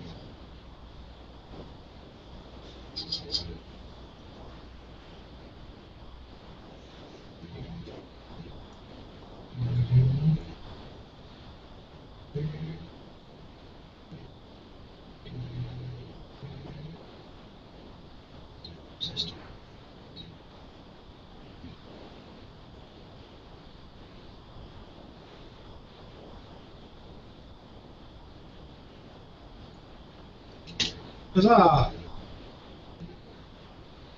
Hooray. It works. Oh, it's there. It will eventually. More than likely. Okay, now we're getting to the IC chip. As soon as I'm done with this, we'll go ahead and stop the stream. We're going about 2 hours now, so that's pretty good for a first episode. I'm feeling it all out. We had some problems with the IRC. Didn't really get that many viewers. Oh, we have 3 now. Hell yeah! Hi, people. Hey, folks. If you can't get into the IRC chat on Geeky, we know. Apparently, Kiwi, the IRC service we use on the website, is experiencing a DDoS attack right now. So, by young evil kiddies who have nothing better to do. Yes. You'd think they'd attack the NSA or somebody actually worth it, but... I don't want to die. Yeah, they want actual cred from nobody important. Okay.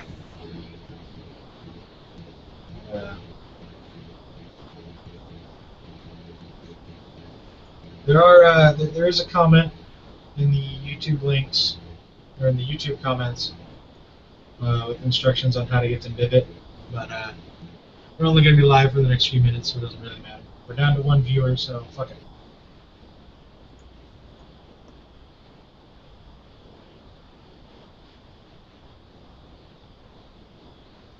Oh.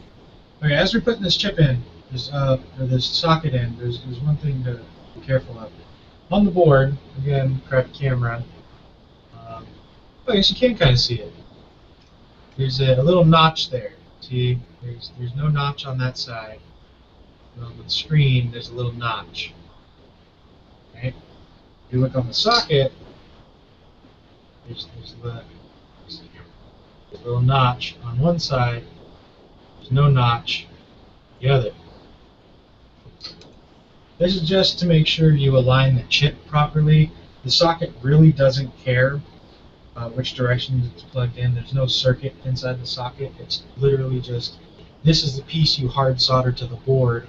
So if you blow the chip, you don't have to unsolder a chip. You can just unplug it and plug in a new one. So this doesn't care which direction it's plugged in, but you use this key and the key on there to determine which direction you plug in your circuit board or your control chip. The control chip also has a little notch. It's casing. So it's just good practice to make all 3 of those line up. If you really want to confuse someone, go ahead and turn your IC socket around. Giggle as they try and put chip after chip into it, and it just explodes. And sit around and go, oh, what happened? Wait, I thought it was... What did you do? I told you should have let me build it.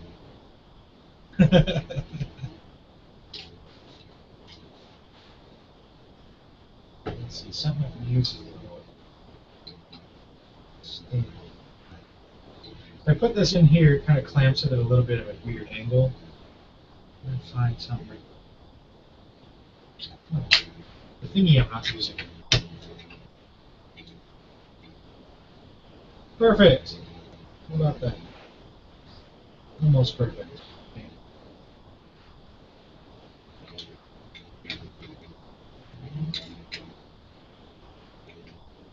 Cue MacGyver theme song. Speaking of which, I swear I was watching that the other day on YouTube. The intro. Nice. Alright, well, I'm just going to tack one leg down and make sure it's in the right spot. Just gonna tack it.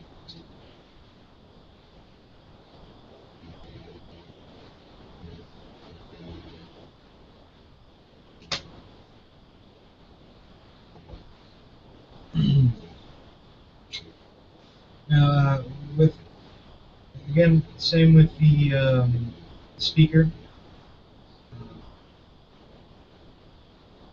It doesn't matter if you set this directly against the board, it doesn't need a gap. Nope, doesn't matter. Yeah, it's just a patch device. It's just making contact between the board and the chip. It's not actually doing anything itself other than passing current.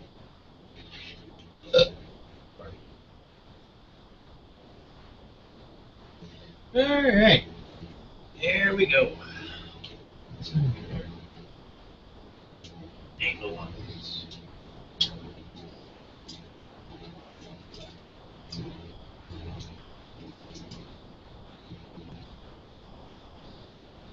Hey, it's a little better.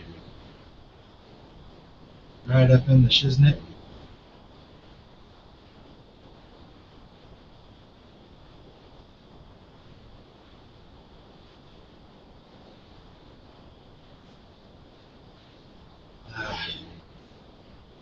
Should have had a coffee before I started this. I, on the other hand, had lots of Dr. Pepper. That helps. And coffee.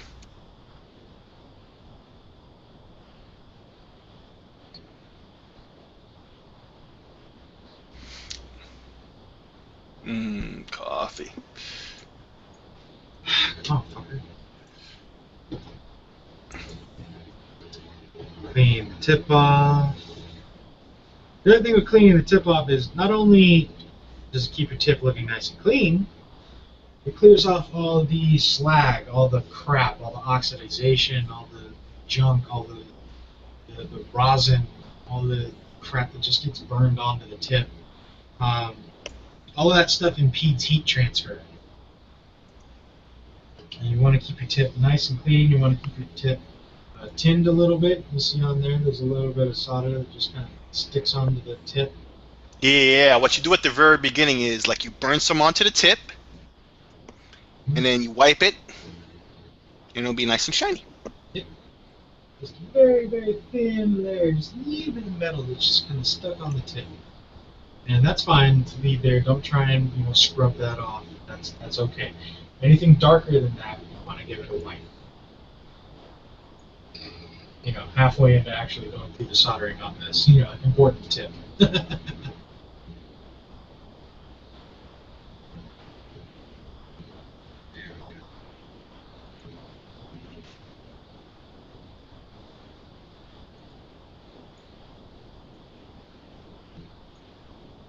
good.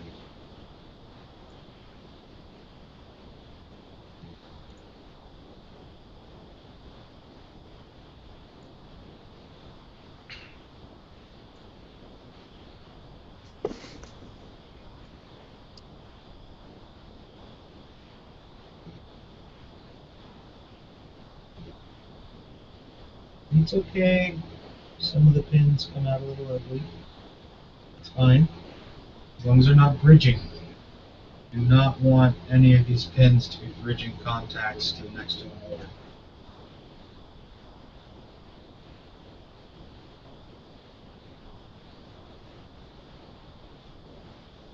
In electronics speak, that's how you break shit.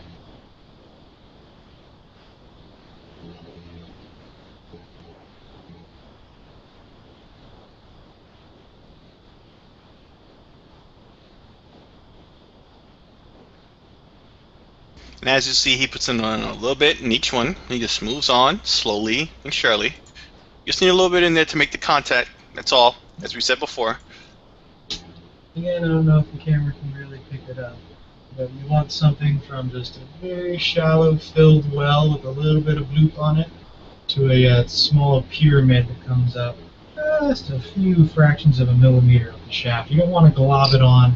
You don't need to coat the entire shaft. You just need a solid connection between the opening and the pin. As long as it's all filled in, you're good. Just makes a tiny little, maybe 1.5 millimeter sort of pyramid cone shape of the pin. That's absolutely perfect.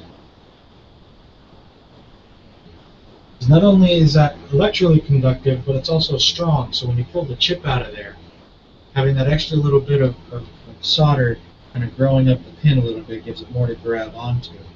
So you don't have to worry about accidentally ripping a pin out when you go to change out your circuit board, change out your IC.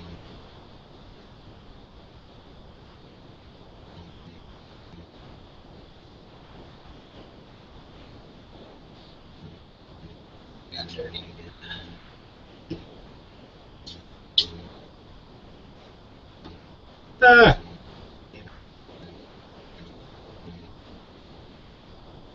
I just dumped out gross solder water all over my desk. Oh noes.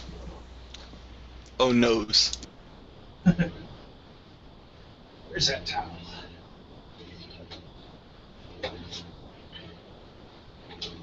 Ew. At least it was only on the keyboard tray I never use.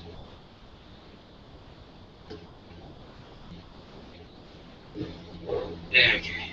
Crisis averted. Everyone can go back to their regularly scheduled lives.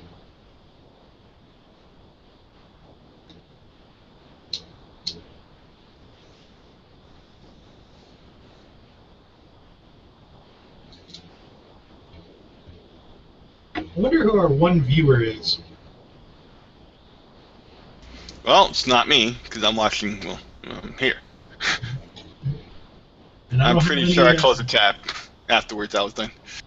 I don't have any YouTube windows open.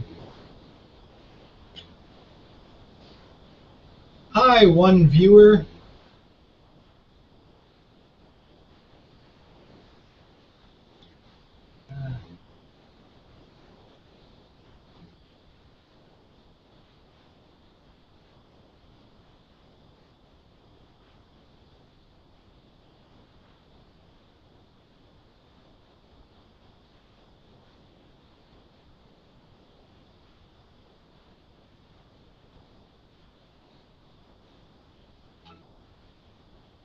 I have a new message.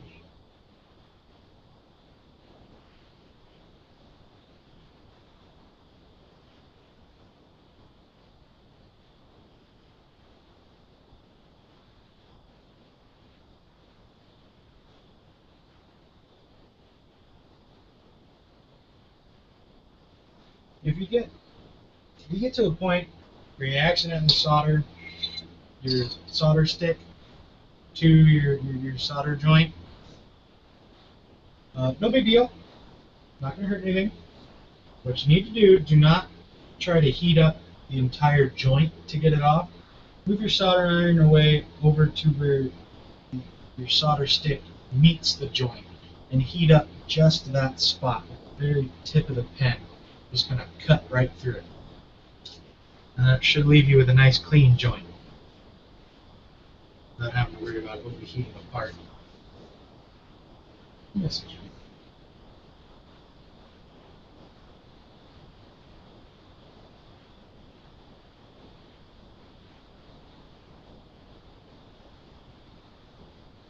Oh, it's Ridnara. Oh, Ridnara's our viewer. That was a It's Me to Awesome. who's still viewing us. Hooray! I guess Mona dropped out. Jeez. Whatever. Didn't want her watching us anyways. God.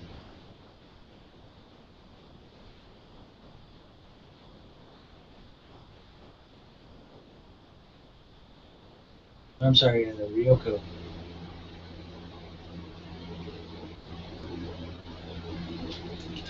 Well, now that that's nice and secure, I can throw one in the open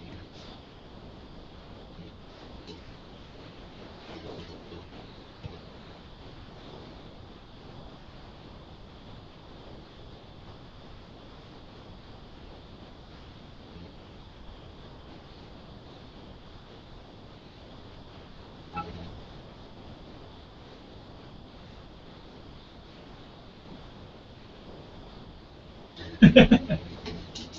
Yeah, why not? No one else is really watching, right? I guess. Yeah, I'm gonna give you the link.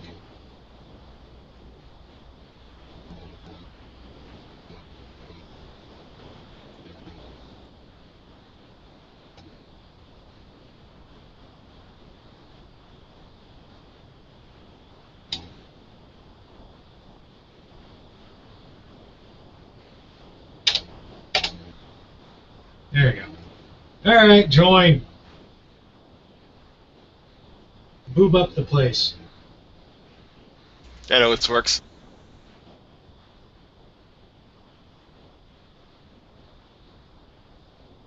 So what we need to do is have her doing like soldering and circuit building and shit. Girls with soldering irons, I'm telling you, it's the next big thing.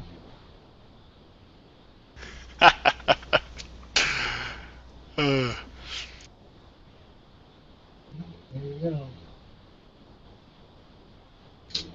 Alright. We're close to the end here anyway, but oh, there she is. What's up, guys? Hey.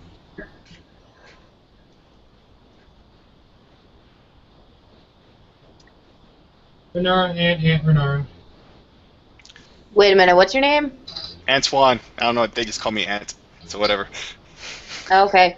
That's what Skins I are- added one of you guys on Facebook. I don't know who it was. Huh. Let me see. It was probably him. It wasn't you. It wasn't me. Skinslip Brandon. Yeah, if it's Brandon, that's skin slip. Okay, the next part is plug the chip in. No.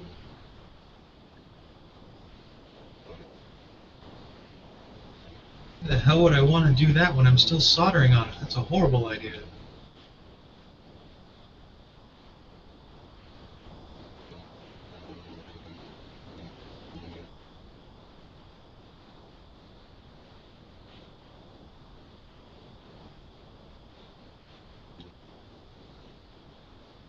So now Yeah, I you're guess- here. Come on, chat. Well, I guess this isn't really helping your viewership. I don't know. Maybe it is, maybe it isn't. And it's I showing don't up think top. word has traveled yet. Look, token boobs. Hooray. Oops. My dog thinks I'm Jesus. Yeah, dogs tend Thought, to do that. no. She thought I needed to be crucified, so she started biting my hand. Oh, bad dog. Did that too. She did not do this, though. That was the other dog. This is the one that won't stop bleeding.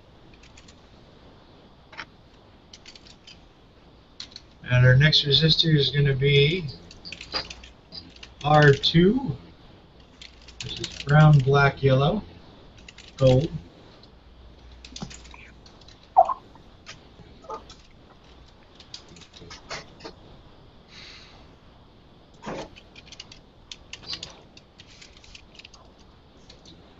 Put that into R2, and again, resistors are not polarized, so it doesn't really matter.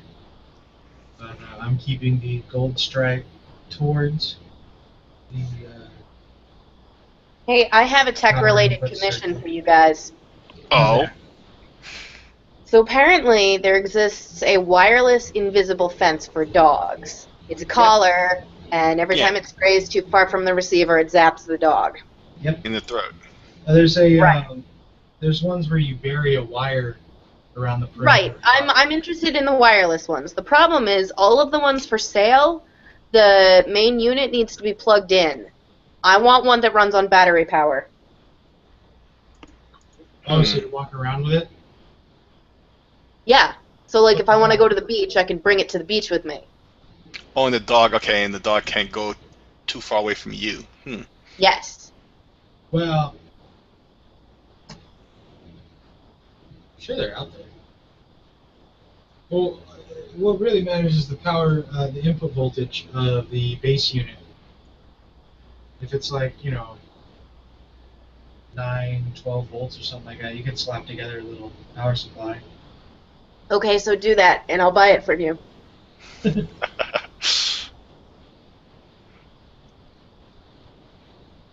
Also, my soda tastes like pot. They also have, what is it? Oh, I had it, and then the thought flew away right out the window. Bye-bye.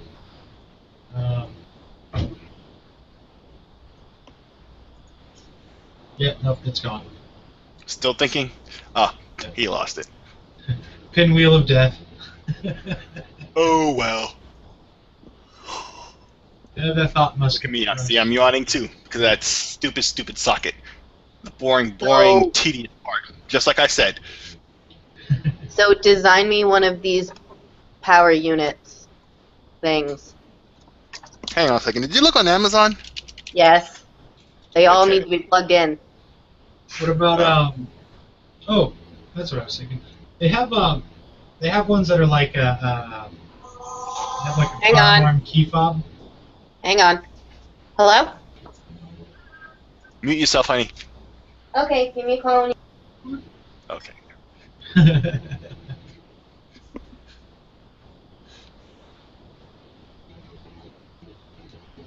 Now unmute yourself. Now unmute yourself. Oh, I can do that. Yes, you can. Yeah, we're still live, so. I know.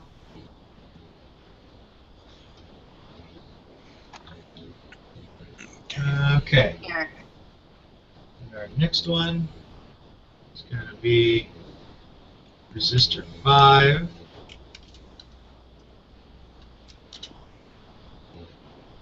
Oh, almost forgot a capacitor. Silly me. I studied that crap in school. Oh, I'm keeping up with a walkthrough on building it. I'm not doing Yeah, this. well, I also almost failed those classes because I didn't care. Well, it sucks to be you because this shit's awesome. Well, it's awesome, but the math behind it isn't. Oh, no. Fuck the math. And when you're studying I don't design circuits, I engineering, just build them. when you're studying engineering, you need to know the math behind it. Okay, I'm going to send you a link. How should I do this? Are you in the chat? No, you're not. Can you, send it to No, me? I got kicked out because of the DDoS attack. Okay, so hang on. Yeah, send it to the Profile. Hangout chat. There's a Hangout chat? Yeah. Yes. The little, Where? The blue icon. Okay, I at the see it. top. I see it. Okay. Okay, explain to me what's wrong with this thing here. For like $15. Obviously, this isn't exactly what you want, but explain to me what this is and what it's not. Okay, well, the fact that it's $20 has me rather... Right, but I'm not focused on that. I'm focused on what does this provide compared to what you need.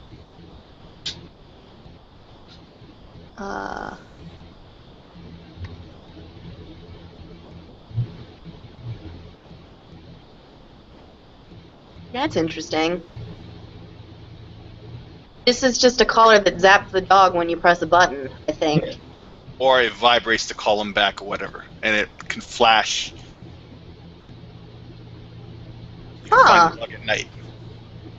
Yeah, I could just use this if she wanders too far. The problem is I can't judge distances too well, so she won't learn that it's because of distance. All she'll learn is that she needs to come to me when I zap it, which is useful. But not exactly what you were asking me for.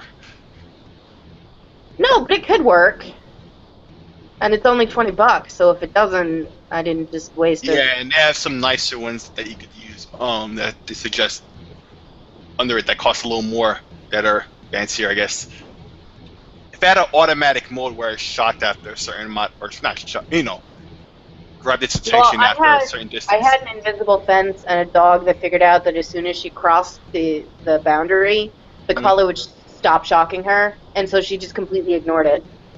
Oh yeah, they can run through it because it only zaps when they're over the wire. Yeah, and The ones where you have to put a wire in the ground. right, and so the dog would figure out, oh, if I go this far, it stops anyway. So I'll grin and bear it for this long, and then it's all good. Basically. Or my uncle had a Dalmatian that just figured out run really fast. You just see him like take off across the yard, and he'd hit where the fence was, and he'd like twitch and go, "Arr!" And then he'd just keep running.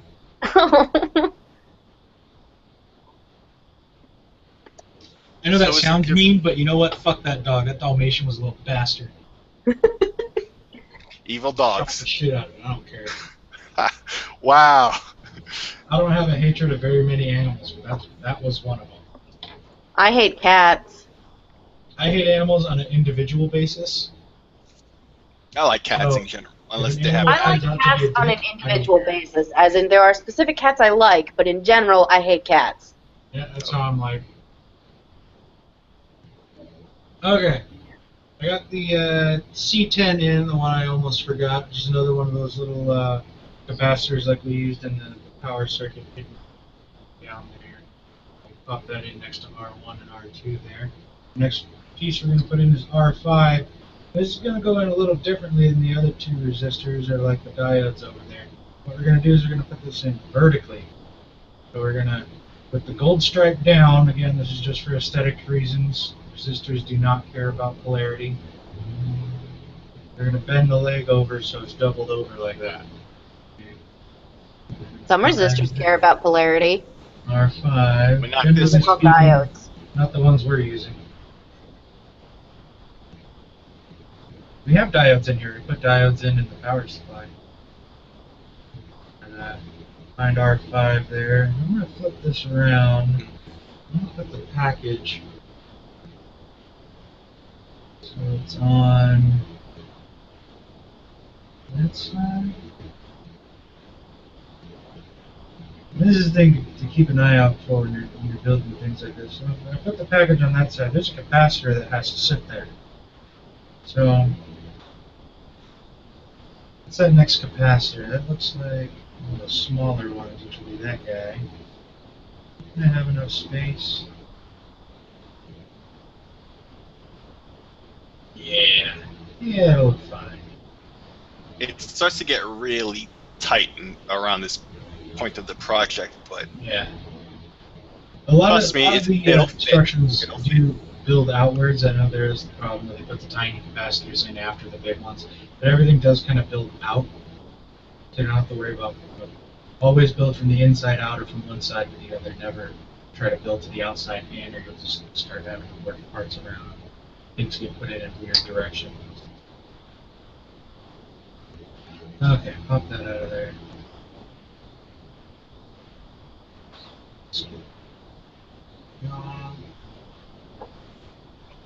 A couple millimeters and break its legs.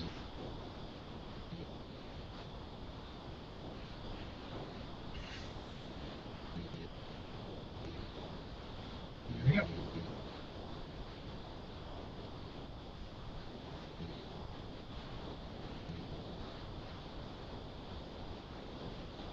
You know, some people ask me about a fume hood, a little fume extractor for soldering. And sure, okay, because you really shouldn't be breathing this stuff in. But I've just never hold had your them breath when ask you're me. soldering. That's what I do. I've never had them ask me why I don't use one. Usually because they've seen me solder with a cigarette in my mouth. Oh, well. You should stop smoking those, they kill. Yeah.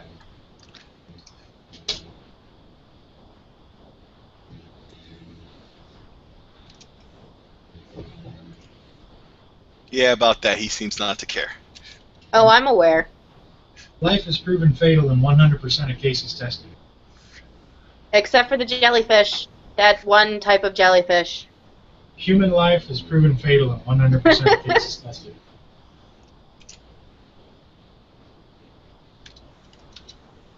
There's a lobster or something that does that too. When they regenerate cells, they regenerate new cells. So there's really not really much of a way to tell exactly how old they are. Ooh, HeLa cells. Regenerating new ones. Is that what they are? No, I'm just saying HeLa cells. They never die. Hmm. Well, individual cells do, but Yeah. the line keeps going. Okay, so we got R5 in there. What's our next step? So how do you tell how many viewers you have? You look at the In video. my broadcasting window, there's a viewer count at the bottom, and on the live YouTube page, there should be a count. Alright, the next step looks like setting up the high voltage side of the circuit and the crystal oscillator. And since I'm pretty sure no one else is scheduled today, at least not until later, I say we just keep going. That works. Fuck yeah.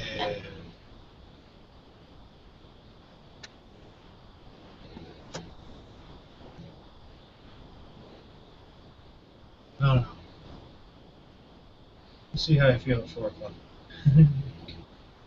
Well, I'm bailing because food. Lame. I don't know. I mean, I feel like I'm not contributing other than boobs.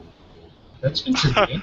That helps, but Well, how many viewers do you have now? One. I still can't find the thing that says it. One. Oh, then that's me. Yeah. Because no one wanted to check out the new Geeky show. Thanks, Geeky Crew. Sure. Well, Nobody how much knew advertising what did was you do for it? Everyone Nothing. in the Geeky Crew knew we were doing it today. You also need like a cool intro or something. This is episode 1, so we're trying to iron all that out. Still. This is still R&D stage.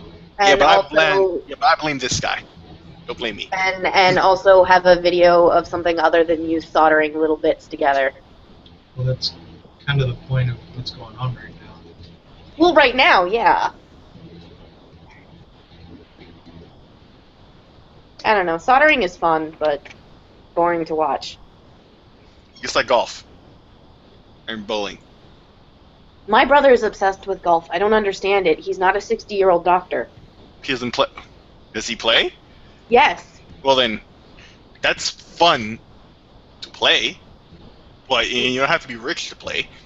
His Like, kind wedding in a couple weeks is actually on a golf course. Okay, that's a bit nuts. Well, it's not on the green, but it's at a golf facility thing. Wow. And apparently he gets a free round of golf for having his wedding there. That's all they give him, really.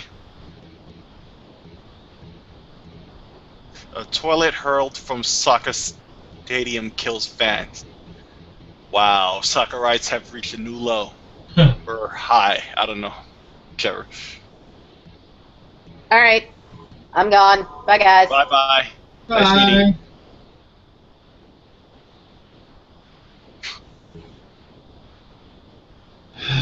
Oh, boobs didn't help. No.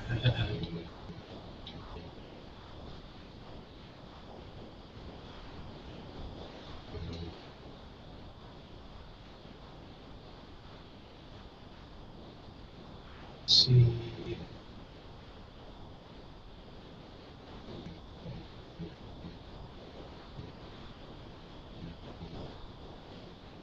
Do this without completely breaking everything.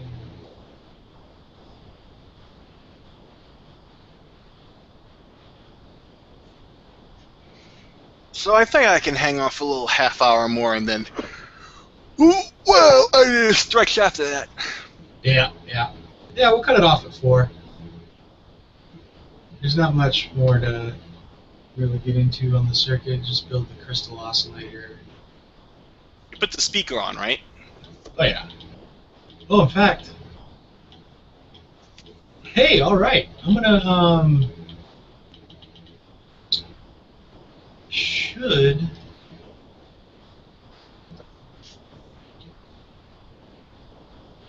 I think we're get up to a point where if we plug it in, it'll beep. I think. And if it doesn't, Oops.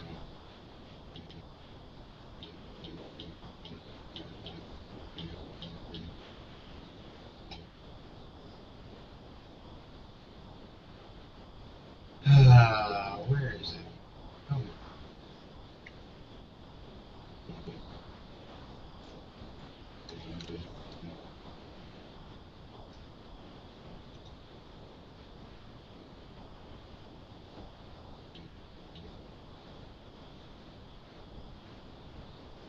It doesn't say.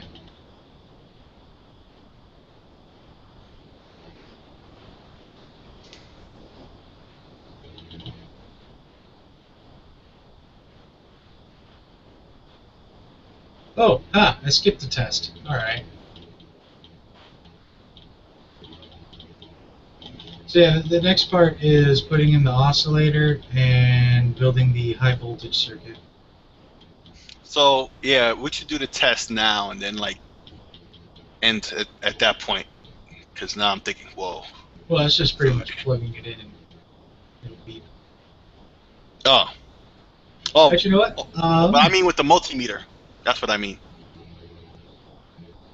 Oh, up to that test. Okay. Yeah, I just have to slap together the high voltage circuit. Alright, so the next thing we're going to do, we're going to put in these capacitors. C4 and 5, I think? Where are they?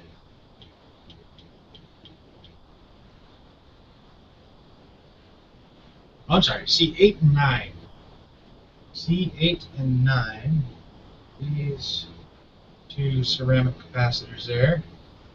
And we also need our crystal oscillator, which is that little silver package there. Yeah. But this is just a little a piece of crystal inside of there, and the neat thing about crystals, depending on their size and what voltage you apply across them, will vibrate very reliably, which is why you see quartz crystal wristwatches. The thing that's actually driving the synchronization of the ticks of the seconds is literally a piece of crystal vibrating back and forth. Okay, so we're going to take this little crystal. It's a 32.768 kilohertz crystal, in case anyone's wondering. We're going to put this in to Q1. And according to the specs, it is non-polarized. We can go in any direction. Q1's right there up against the chip. The legs are real close together. We'll get this in without breaking anything. There we go.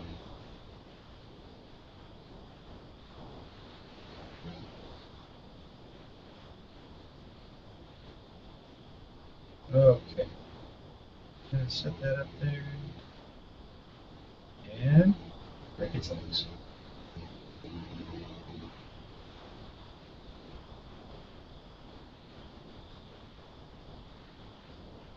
In the interest of time, that's going to set. I'm just going to tack this down right now. All right.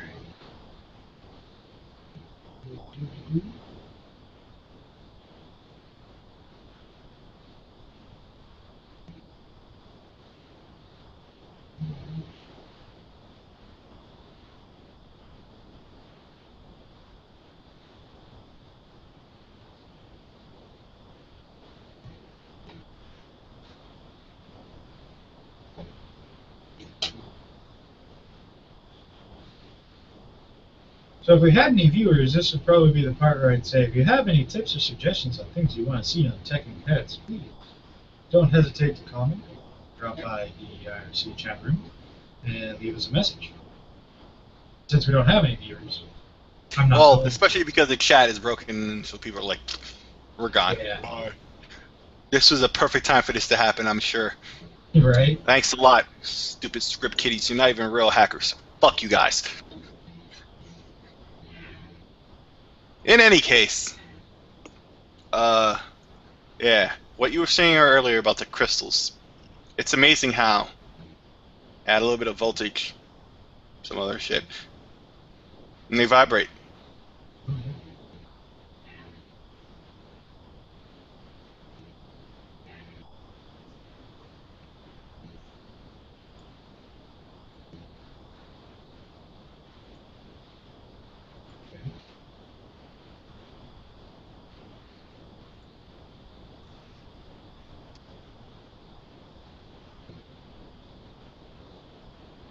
Okay. Now we're going to drop in C8 and 9, ceramic capacitor. I have a little printy doodle on there. Again, these are non-polarized, purely aesthetic choice. I'm going to point the printy doodle towards the power circuit.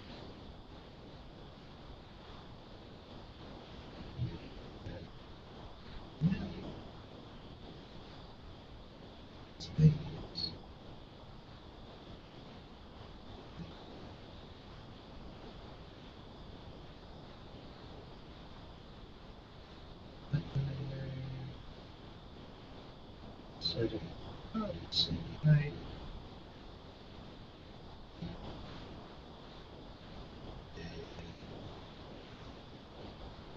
Do this base level. Sure that works. Okay.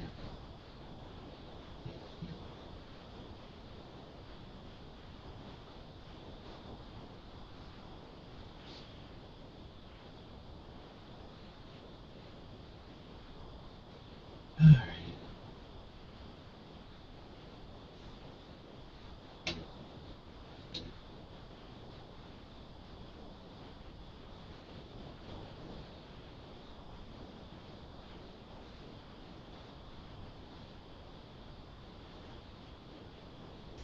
Touch with the iron, a little dab of do with solder.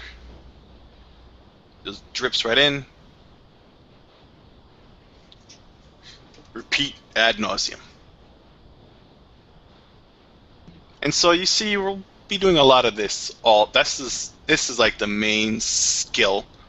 Yeah. Of putting these projects together, and it comes to a point where you don't even think about it. You just do it.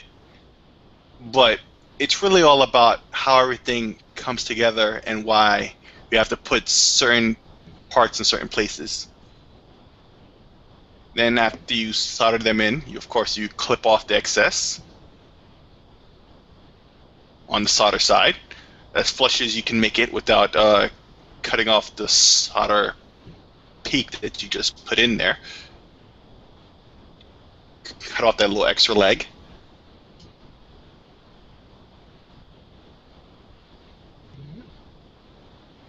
Now, by this point, it should start. Yeah. By this point, everything should start to look like, a part of anything else that you've ever seen before. A circuit board, basically. It's exactly what it is. It should start to look like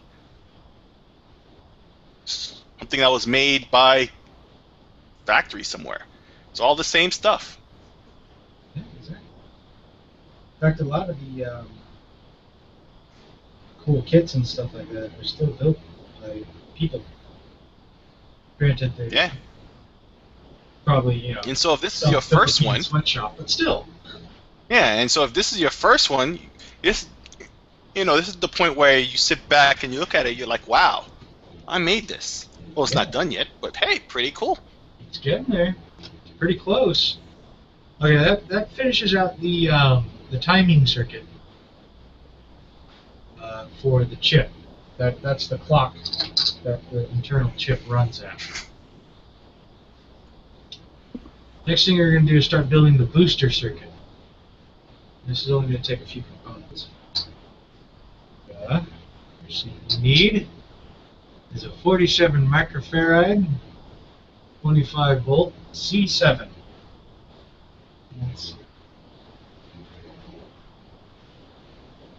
That's 2200. There we go. 47. And we look for our polarity. Longer legs positive. Slide it right down.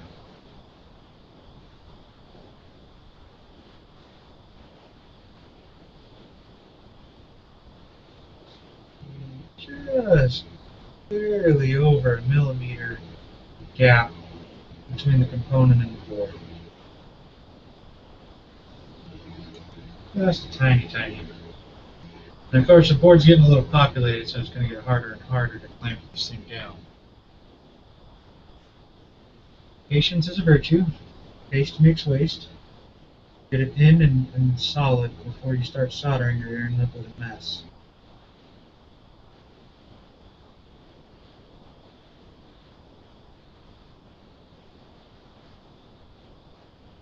Okay, I'm only going to assume that the chat was working because we had a troll from Kiwi.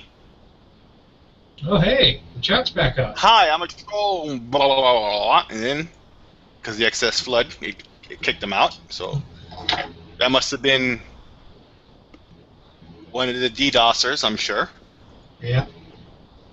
Or a bot or something. No, we have a troll that likes to troll us.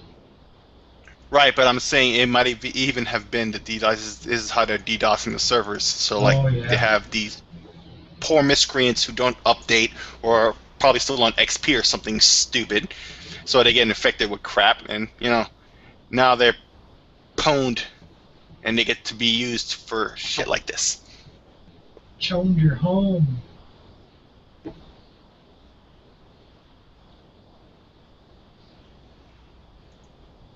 Alright. That was C7 in. Next thing we're going to do is place the high voltage transistor. Okay. This is what does the switching for the switching regulator. Oh, okay. So this is what flips the MOSFET on and off, which steps up your voltage. It's that little dealie right there. Now, one thing to be very careful of with this particular chip, you see how these legs are joined? See how these legs are not joined? It's very important. This chip has a very particular way it wants to go in. There is a notch on the board. Unfortunately, the chip they give you does not have a notch. In the description, it'll show you, in the Adafruit description, it'll show you exactly how to put it in. I'll show you right now. You want the joined side, okay, to be facing the square chip. Okay, not the rectangular chip. You want it to face the square chip. Very important. Set it in. You want the non-joined side to be facing this capacitor. Okay? If you get it backwards, things aren't going to work. You might blow something up.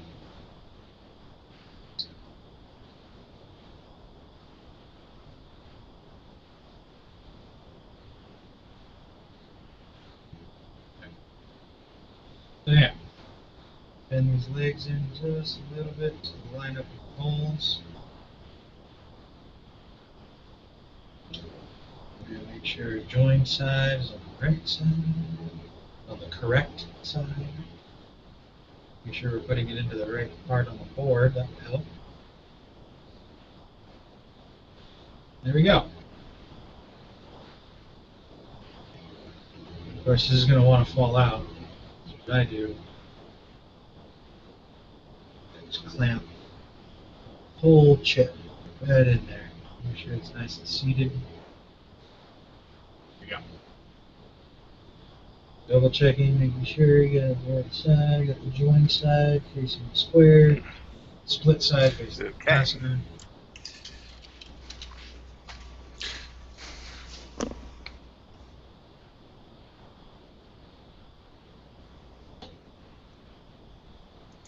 Skin Slip is back, so I guess the chat is working. I guess that wasn't a bot earlier, just some asshole, that random asshole we've seen lately.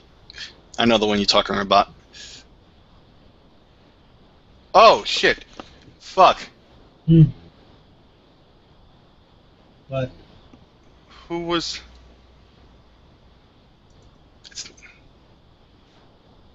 That's not him. Oh, someone posing? Yeah, I fell for it like a moron. And he's trying to... He's trying to unban. He's trying to unban. Yeah, I got it, though. What a moron. He didn't take off the O. Fucking retard. What a fucking moron. I'm stupid enough for falling for it, though, but there you have it. Yeah, the funny thing is, though, is bans only prevent you from joining the channel.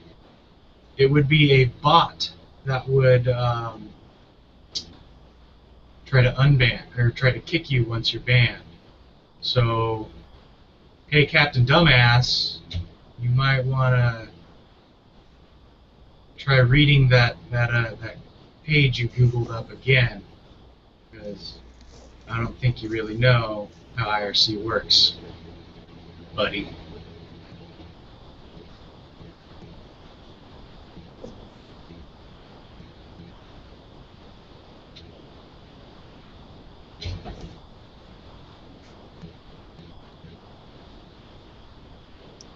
But yeah, Skin Slip has.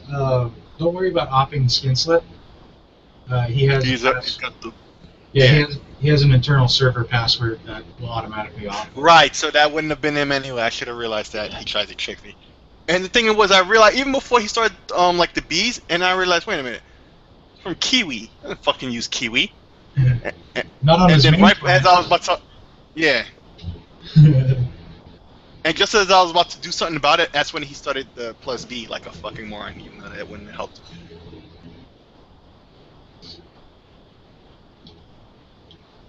Okay.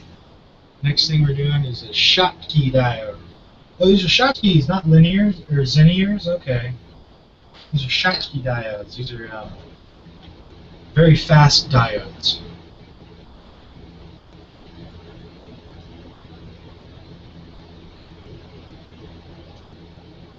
So we take another one of these diode dealies. We're given 4. We've used 2 on the power circuit. We're using a third. Or we used 2 on the input circuit. We're using 1 here on the high voltage circuit.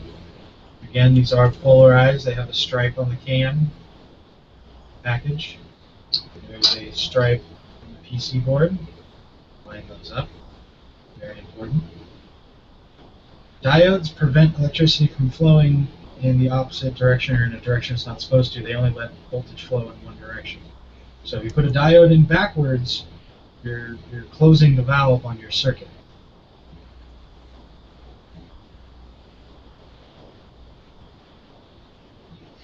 Like so this one is a key part to make sure you don't put it in the wrong way, but then clearly labeled with the legs and all. Kind of hard to put it in wrong. Yeah. But hey, shit happens. Pay attention to what you're doing. Don't do things automatically. Look at everything you're doing. Don't think, oh, here's a diode, slap it in. Actually look at it, make sure that the polarity is correct. Make sure it's going into the right spot on the board. Make sure it's going into the right direction.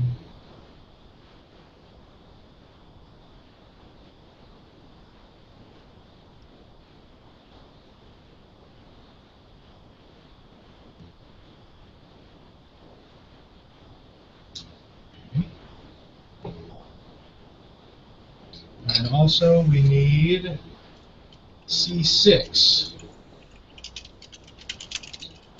Which in the directions is blue, but the one you get is black. This is a 100 volt capacitor. You can see the rating is 100 volt right there. It's 22 microfarad. As you can see, this is an electrolytic, so it is polarized. There's the positive leg there.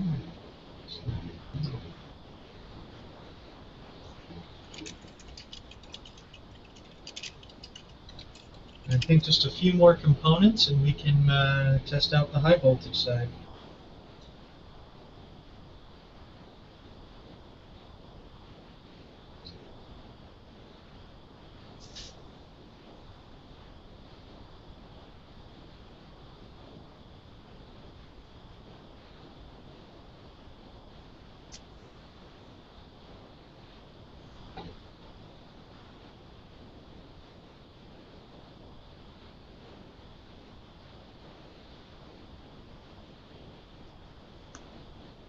Oh yeah, in case you noted, in case you haven't noticed, when he put on the, and he puts on the capacitors or the diode or whatever he's putting on, you'll see he kind of flips out the legs into like a V pattern. That's to hold in the part as he solders in, so after he slips it, it's gonna slip right out.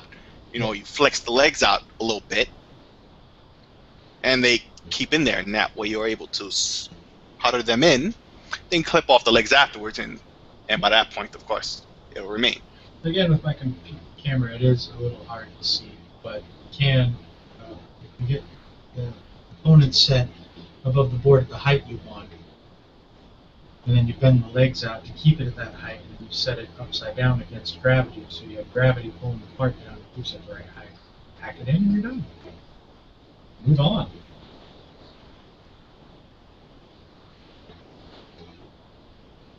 You could be really anal and test every single solder point as you're going along, but no one does that. Yeah, you don't have to go that far. Yeah, we've been saying a lot, and we've hammered this point home to death about testing.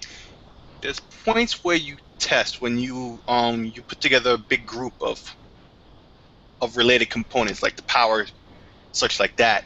You test, especially when it comes to things like power, where power is involved, of course. So especially that's why we hammered that point home in the very beginning, because that was a key area. But you don't have to do it for every part. You do when you do a group of related components, and you test. You test a module, and you move on to the next area. Right. Oh, here's where we put the inductor in. All right.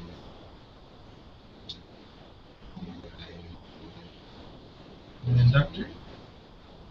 L1 is what it's labeled there.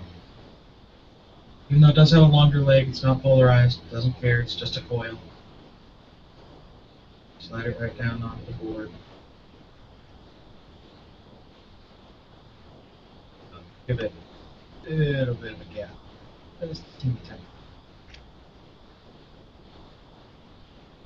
Things over, just like that.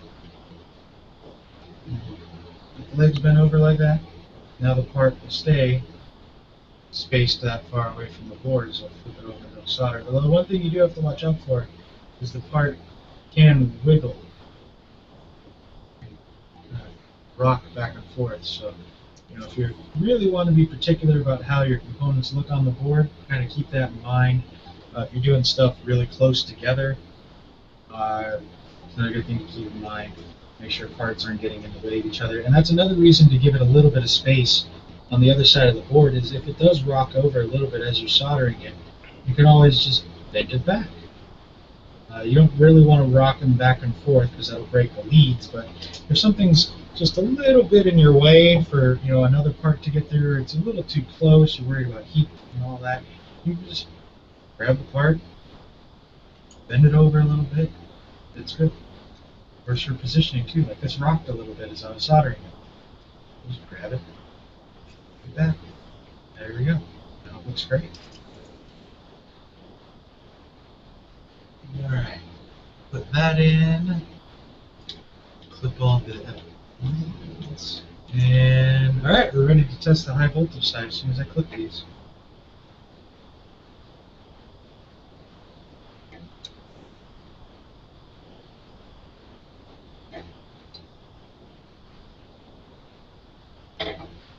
Okay, and then double check, make sure none of the little leads left over are touching each other, make sure nothing's bridging, except for where it's supposed to bridge, those solders are real close together, that's okay. That's part of the circuit, it's supposed to happen. Alright. Oh, let's not plug it in while we're applying voltage to it. There we go.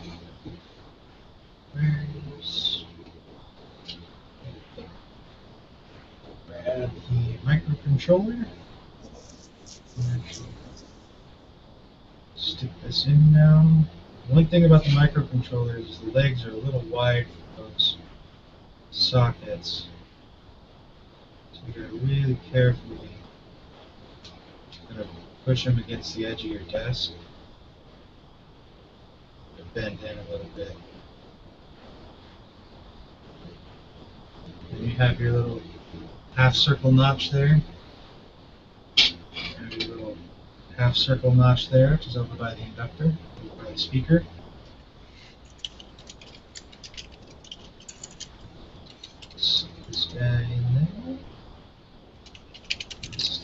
too wide.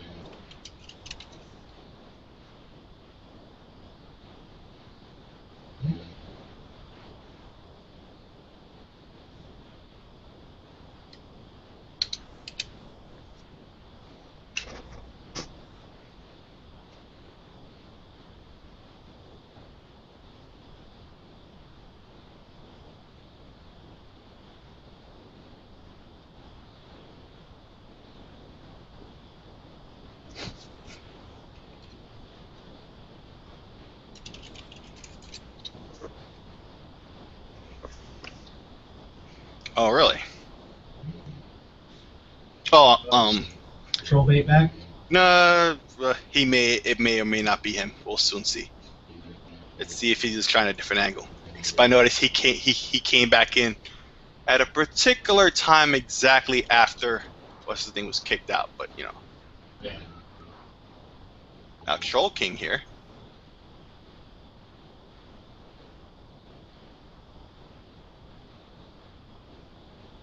I'm pretty sure you don't build computer parts for a shop in New York because you spelled solder wrong. Soder, the new thing, Soder. I'm from New York, and you know what? I can tell you're really fucking stupid. Well, kick the trolls with things like Solder King. Let them stay and try to fucking talk up. As soon as they get trolled. No, I kicked him already. I already kicked him. There we go. Now that's seated. There. Gonna get your chip in the socket, nice and seated down on there. Takes a little bit of working. Don't force it. You don't want to break these pins. You break a pin off of one of these things, you can either A, try and solder it back on, or B, get another chip.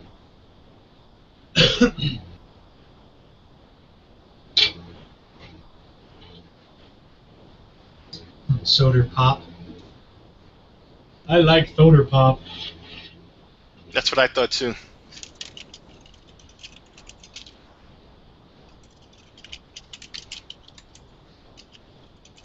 Okay. Alright.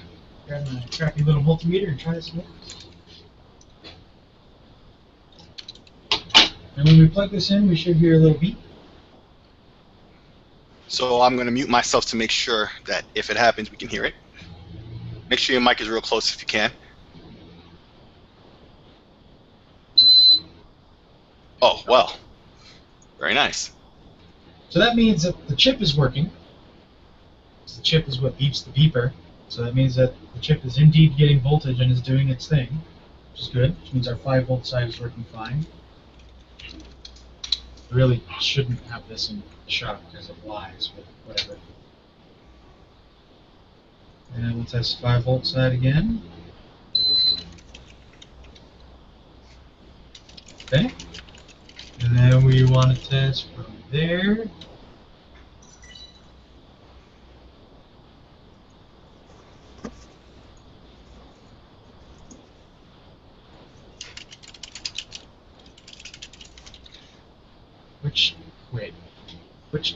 Where are you telling me to measure?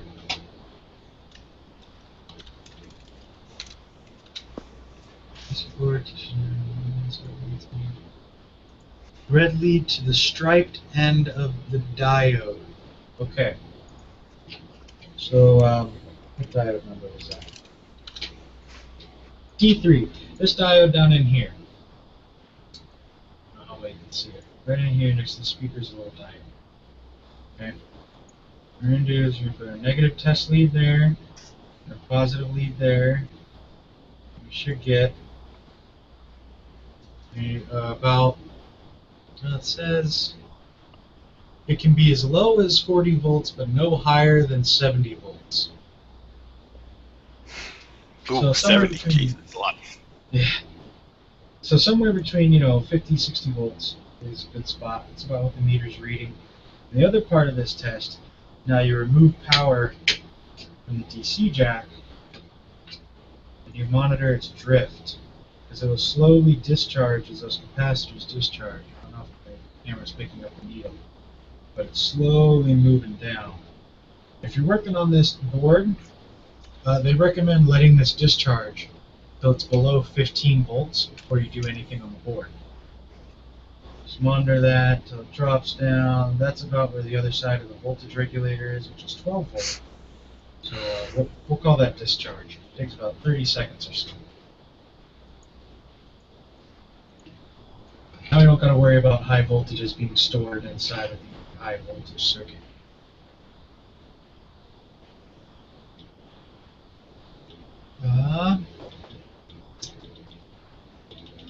And the next step is putting the chip and tube together. So we'll end here. It's a good about 2-3 hours. Had a little bumpiness in the beginning, a little bumpiness in the middle. I think we sorted it out. Mostly.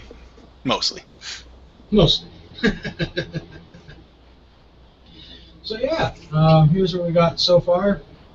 We put the power input circuit on that takes your input voltage from your wall wart. It's 12 to 9 or 9 to 12 volts. Knocks it down to 5 volts. Feeds that 5 volts into the chip here. This chip is what runs all the clock data, all the date information, the alarm information, all that fun stuff. All happens on this chip. We put in the clock circuit, oscillator and those capacitors there. We put in the low voltage detection circuit. So those things right down in there. And then we built the high voltage circuit. So from a voltage standpoint, this is done. The next thing we have to do, which we'll do next week, is we'll put in the controller chip, the display controller chip, which will sit inside there. That chip there. We'll put together the standoff for the tube, which will involve that. We'll put the tube together, which is a pain in the ass, believe me. And, as you can only imagine. Yeah. And yeah, each one of those wires has to be separated and ran to the right pin. Yeah, it's a pain in the ass. But when all is said and done, next week, by the time we go off air, we should have a working vacuum fluorescent display tube clock.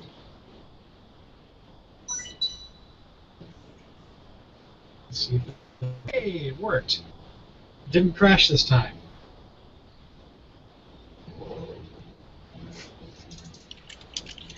So yeah, brand new viewer right as we're about to go off air. Hi.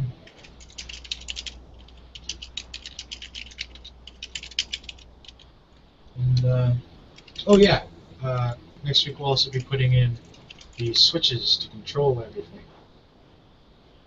So, yeah, that'll be fun. That'll be fun.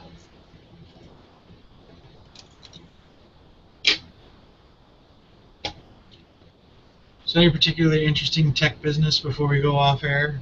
Well, the chat is working once again, as we said earlier. But in case anything ever happens like that again, we do have the MIBIT option. So, it's a good thing I checked that out. But yeah, nothing else really has been happening over the weekend in terms of tech or anything important other than the lawsuit against Oculus from I forget the name of the company that it had been sold to. But if you notice the timing, all of a sudden now they're making a big stink about it because they were just bought by Facebook, even though they made this claim apparently in 2012. So why are they making a big stink about it now? And John Carmack has been in this situation before where he's working for a company, and at this same time he's doing his own projects. As we know, he's had a bunch of projects in terms of space, like rockets and all these other things. So that's never been an issue before. Why would it be an issue now? He has the experience to know what's in his contract and what's not, and what he's able to do and what not. And so I feel he'll be vindicated. But in terms of anything else happening, not really this past week. Nothing's really happened. It's been a bit of a slow week. Oh, that's crazy. Well, that explains why they sold it to Facebook. It's like they sold it to Facebook? Facebook has so much money they can go ahead and purchase the company who's suing them now to just handle a situation like that. Right. So one way or another, this is going to work out in Facebook's interest. Oh, and yeah, I'm sure this has been mentioned elsewhere. I think here on the Geeky website as well. Does it really matter that Facebook bought them? If you were in charge of Facebook, if I was in charge of Facebook, I would have bought them the first opportunity I had. It's pretty clear what this is about. And if you don't trust Facebook, have faith in John Carmack. He is unquestionable in terms of this. You can't question him and his commitment to what he does and the people he works for, which is us. So who cares if it's Facebook? They have money. That's what Oculus needs right now. They have all the money in the world they need now. All I care about is I do not need complete social immersion. Like I don't want the Oculus Rift turning into 3D Instagram. And it's pretty clear that's not going to happen, though. That's pretty clear that's not going to happen because they know if they do that, it's a wrap. Like you look at all these other apps that they've bought lately. You see Snapchat, all these other apps that they've bought lately. Instagram. It's still Instagram. It's still Snapchat.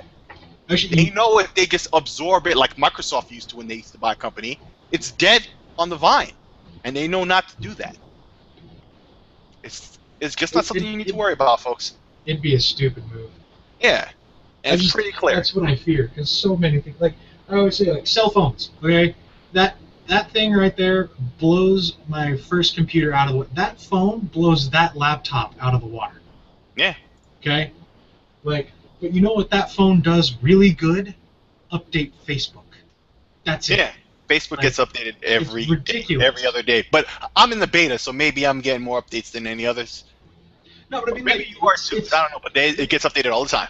This incredibly powerful computer that can fit in my pocket and last all day is being used to, send pictures of the bagel I'm eating to a bunch of jerks on the internet that seem to care what bagel I'm eating. Like... Communicate, I guess. Communicate in a better way than that, folks. Please, I think you're so right about that. What you want to do, okay, but it's culling the technology to be like that. And the technology can do so much more. It can do so much more. Like when you look at the original iPhone, they first released the original iPhone with no apps. Everybody was like, "Oh, that's cool and all," but everybody said the same thing: apps. We need apps. It's a perfect platform for that. And Steve Jobs had no plan for that originally. He said, "Oh, we'll just put some web apps." Okay, when they had the next the next iPhone was 3G, which is the second model. All of a sudden, now what do they provide us? The same development kit that they used to make all the software that was internal to the iPhone, because they had no plan for that. If they had a plan for that, number one, it would have been there with the original iPhone, and it wouldn't have been the same development kit that they used to make the device in the first place. That's just the evidence that they had no plan for this. Even Steve Jobs didn't understand the power. And this is a Metro PCS piece of crap phone. I drop it, and the back comes off, and the battery comes flying apart, and I slap it back together, and it just works again. But this is still very powerful, way more powerful than the original iPhone, or even like the second or third one. But I could do whatever I want with this. Take pictures of some music all day. Yeah. Power in your hands. You would expect the apps to be much better. Fortunately, they're not, and I think it's not really the app developers or whatever. I think it's what you said. It's the users. They don't ask everyone. I mean, if you really want a cool program, you have to have a market for that cool program. Or no one's going to code it, or whoever does code it is going to code some something that kind of does what you're looking for, but it's suited their needs, but it really only puts a Band-Aid on yours. So it's like, I don't know. It's bass backwards, the whole damn thing. Of course. Like, there's no reason I can't have. I use a program called Vixen to do all my DMX editing, right? for all the haunted house shows. There's no reason I can't run that on that phone. None at all. That phone is completely capable of running. That laptop runs it. Yeah. So why can't that phone run it? The only difference is, okay, maybe the phone has less memory because it has to run all of the other shit, so maybe it can't buffer as much. But the point is, it's a very simple program. All it's doing is sending decimal values. Yeah. That's it. That's all the fucking program is doing. It's stepping through frames saying, okay, this is at this value, this is at this value, this is at this value, next frame, this is at this value, this is at this value, this is at this value. That's all it's doing. There's no reason that's not on that phone. But it isn't. But then who really is to blame? I would say the people that can have no use. The people that can code it have no use for it. The people that want it can't code it. Who want it don't want to have to pay the money to code it because they already have something that works. Even in the long run, it might even be costing them a lot more in terms of electricity and support. I mean, you look at IE and XP. Oh, you look at Windows XP and Internet Explorer 6. A lot of people like to complain at Microsoft for all these things, how it held back web development. But that was the fault of the web developers for sticking to IE and not the standards that were established. Like IE was the most popular browser out there, but nobody told you, including Microsoft, did not tell you to design your websites to work only with IE6. Mm-hmm. There was a standard. You should have used it.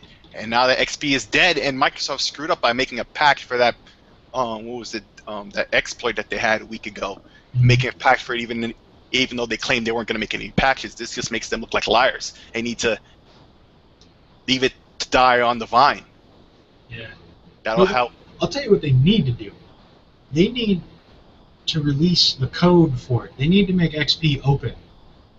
They can't. They can't because what happens is there's licensing issues back and forth. No, I'm not even talking about that because a lot of it is still the old code.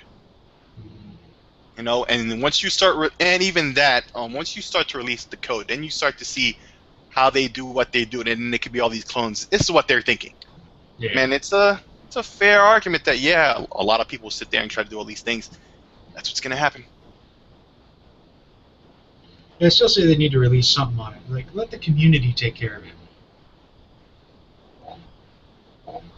Like, look at Linux. There's plenty of communities that are...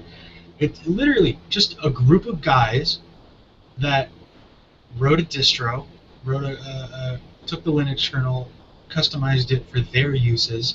Happened to be a bunch of other people saw it as useful. Really? You don't think that's going to get kicked right off the bat? Come on.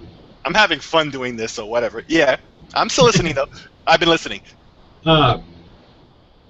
You go to these sites and it looks like this big, massive, organized community, and really underneath it all, it's just a bunch of people that know how to use the software, know how it works, helping other people figuring out their problems with the software, and at the very top, it's a couple of guys that are futzing around on their computers. Hey guys, we have a new patch. Here you go. Yeah. Hey, this guy on the forum fixed a long-term bug. Here it is.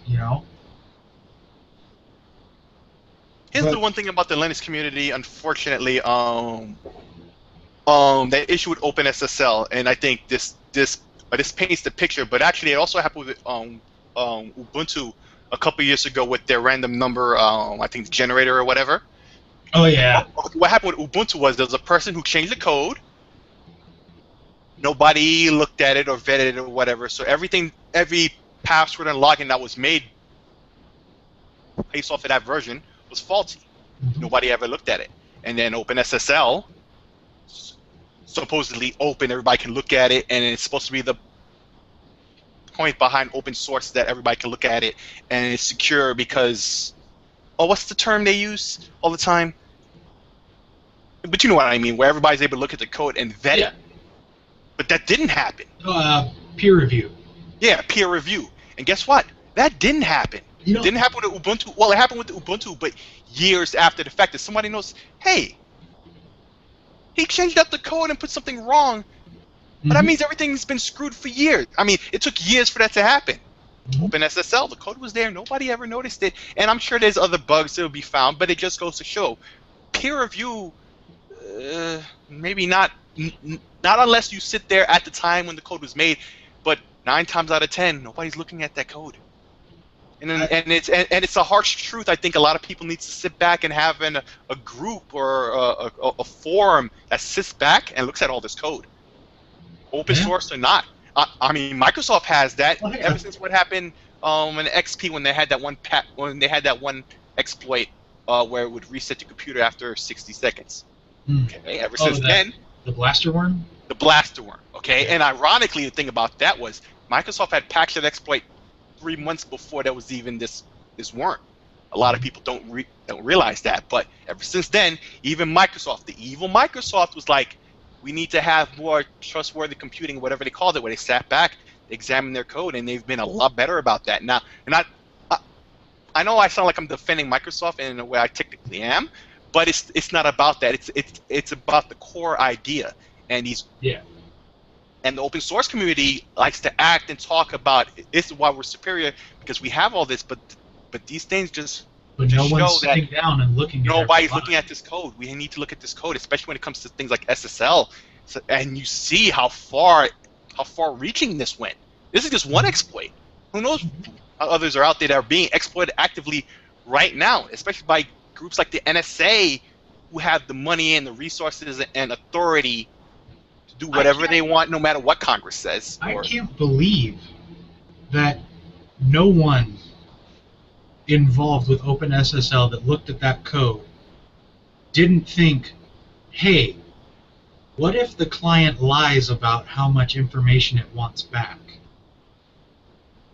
Yeah. You know, like no one thought. Stupid mistake on top of all things. Wait a second. The client is sending this variable in their packet. I can forge every bit in the packet. Why can't I forge how much information you're supposed to be sending me back? Yep. Why isn't that sanitized? Yeah, exactly. It wasn't even like, it wasn't even a whole or like a part of the code that was hard to realize. It was pretty freaking obvious. Yeah. And we all missed it for years. It is kind of 2020, but 2020 was a pretty obvious thing. Like we've seen other exploits that were how to read code. Yeah. You're gonna look at that and be like, wait a second. Yep. If I'm telling you how big your block to send me back is, I can tell you to send back however big of a block I can logically tell you. Yep.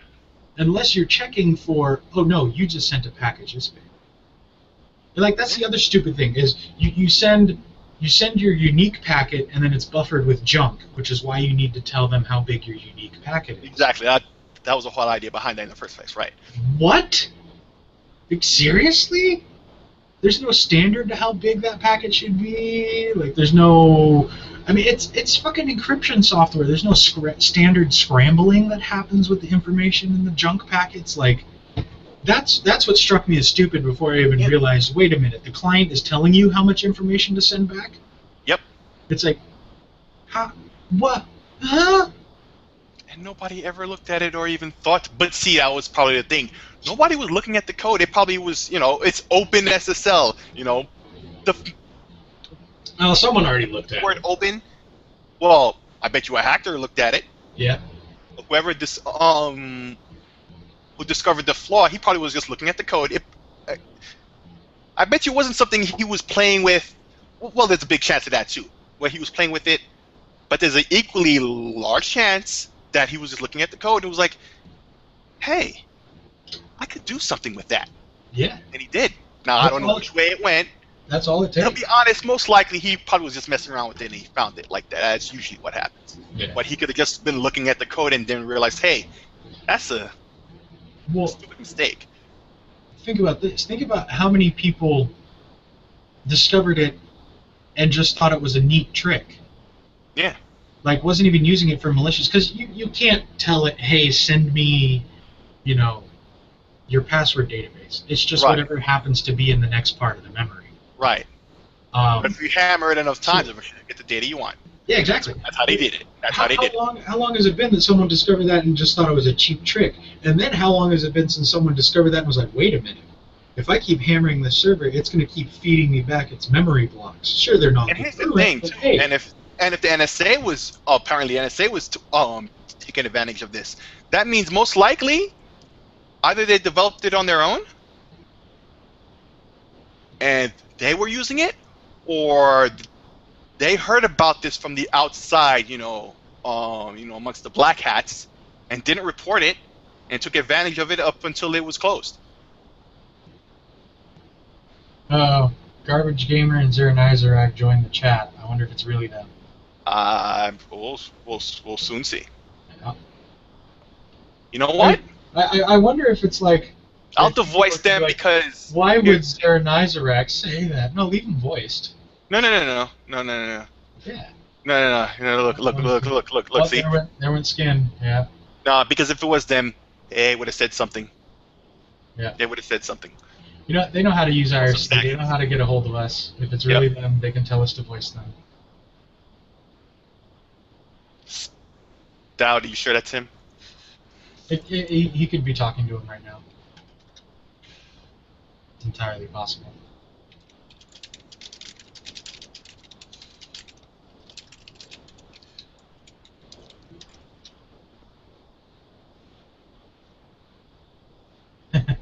No, look. It's Dowd. Yeah, he just realized which one was the false. False flag! Yeah, the typo. Either way, yeah, like we were saying, a lot of mistakes being made left and right.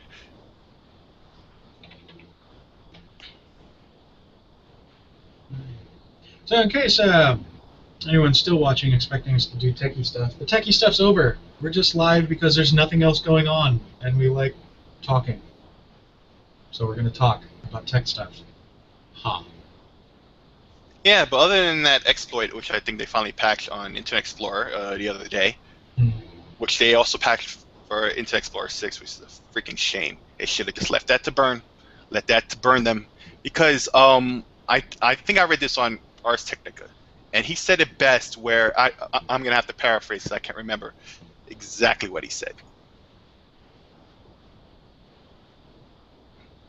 I can't remember exactly what he said, but he basically said all the folks from the IT departments at companies and corporations that still have XP machines have been clearly, obviously, telling their superiors and the money men up top where they have to get approval from that we need to do this. They're not going to patch anymore. It's the date C, they're not getting any more patches.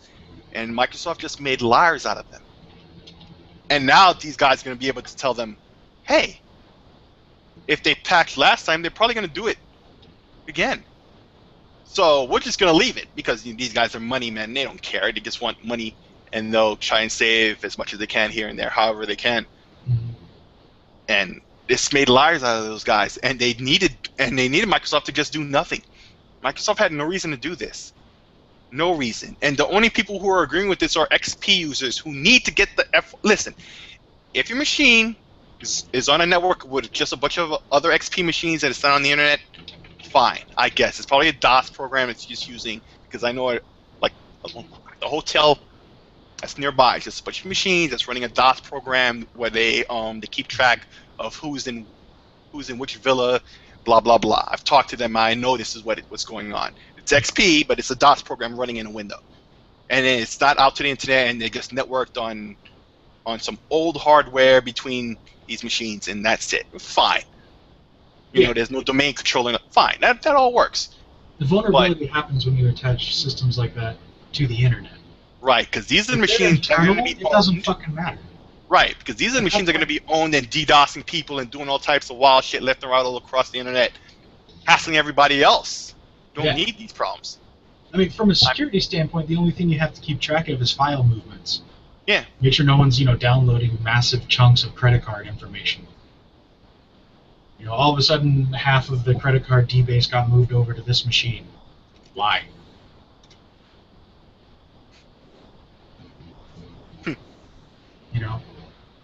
It's a shame. It's a shame. Personally, I think it all comes down to just we're not teaching technology nowadays. We're just No, it's classes not the reason why it's about this. It's about the upper. Yeah. It's typing and how to use Excel. That's what a computer class is in school. Right, not what Excel is good Yeah. for, what not, why it works or how it works, so you could you Or could decide for yourself. Oh, well, I could put it to use for this or that. No, it's just it's just a high-end level. this is how you open a cell. This is how you edit a cell. This is how you add cells together. This is how you compile cells into a graph. Okay? Why? What's a cell? Why? Nobody asked why. Oh well. Well, How's it doing it? What's the function? Like, what's it running on? That's the point. That's the level of technology I'm talking about. Is like there should be some sort of something to get it into people's heads that this shit isn't magical. It's not mystic. It doesn't have a mind of its own. Nope. It's a bunch of marbles flying down a wire, hitting a gate every now and then. That's it. That's all it is. I like how you That's did all that. it will Yeah, ever be. It will never be anything more. It'll never be anything more complex. All these things do is shift marbles around. That's it.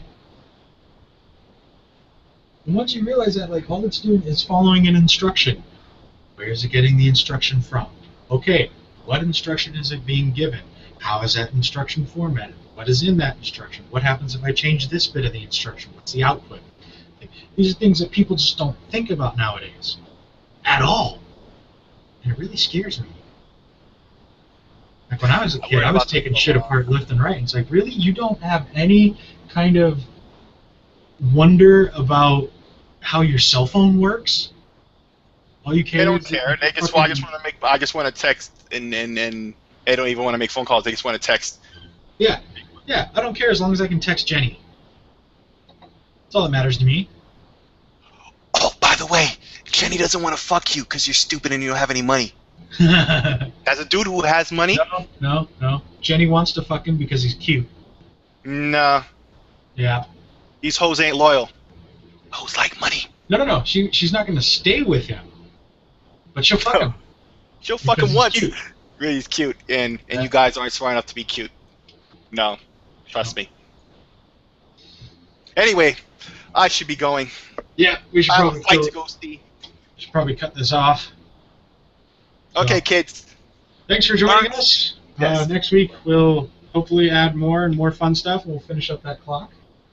We'll have more geeky chatter and so on and so forth. Hopefully Kiwi won't be dealing with trolls. Yeah, that's not going to be fixed by next week, I promise. There will That's my always word. be trolls. Yeah, because they have nothing better to do. All right. Bye-bye. Bye, all.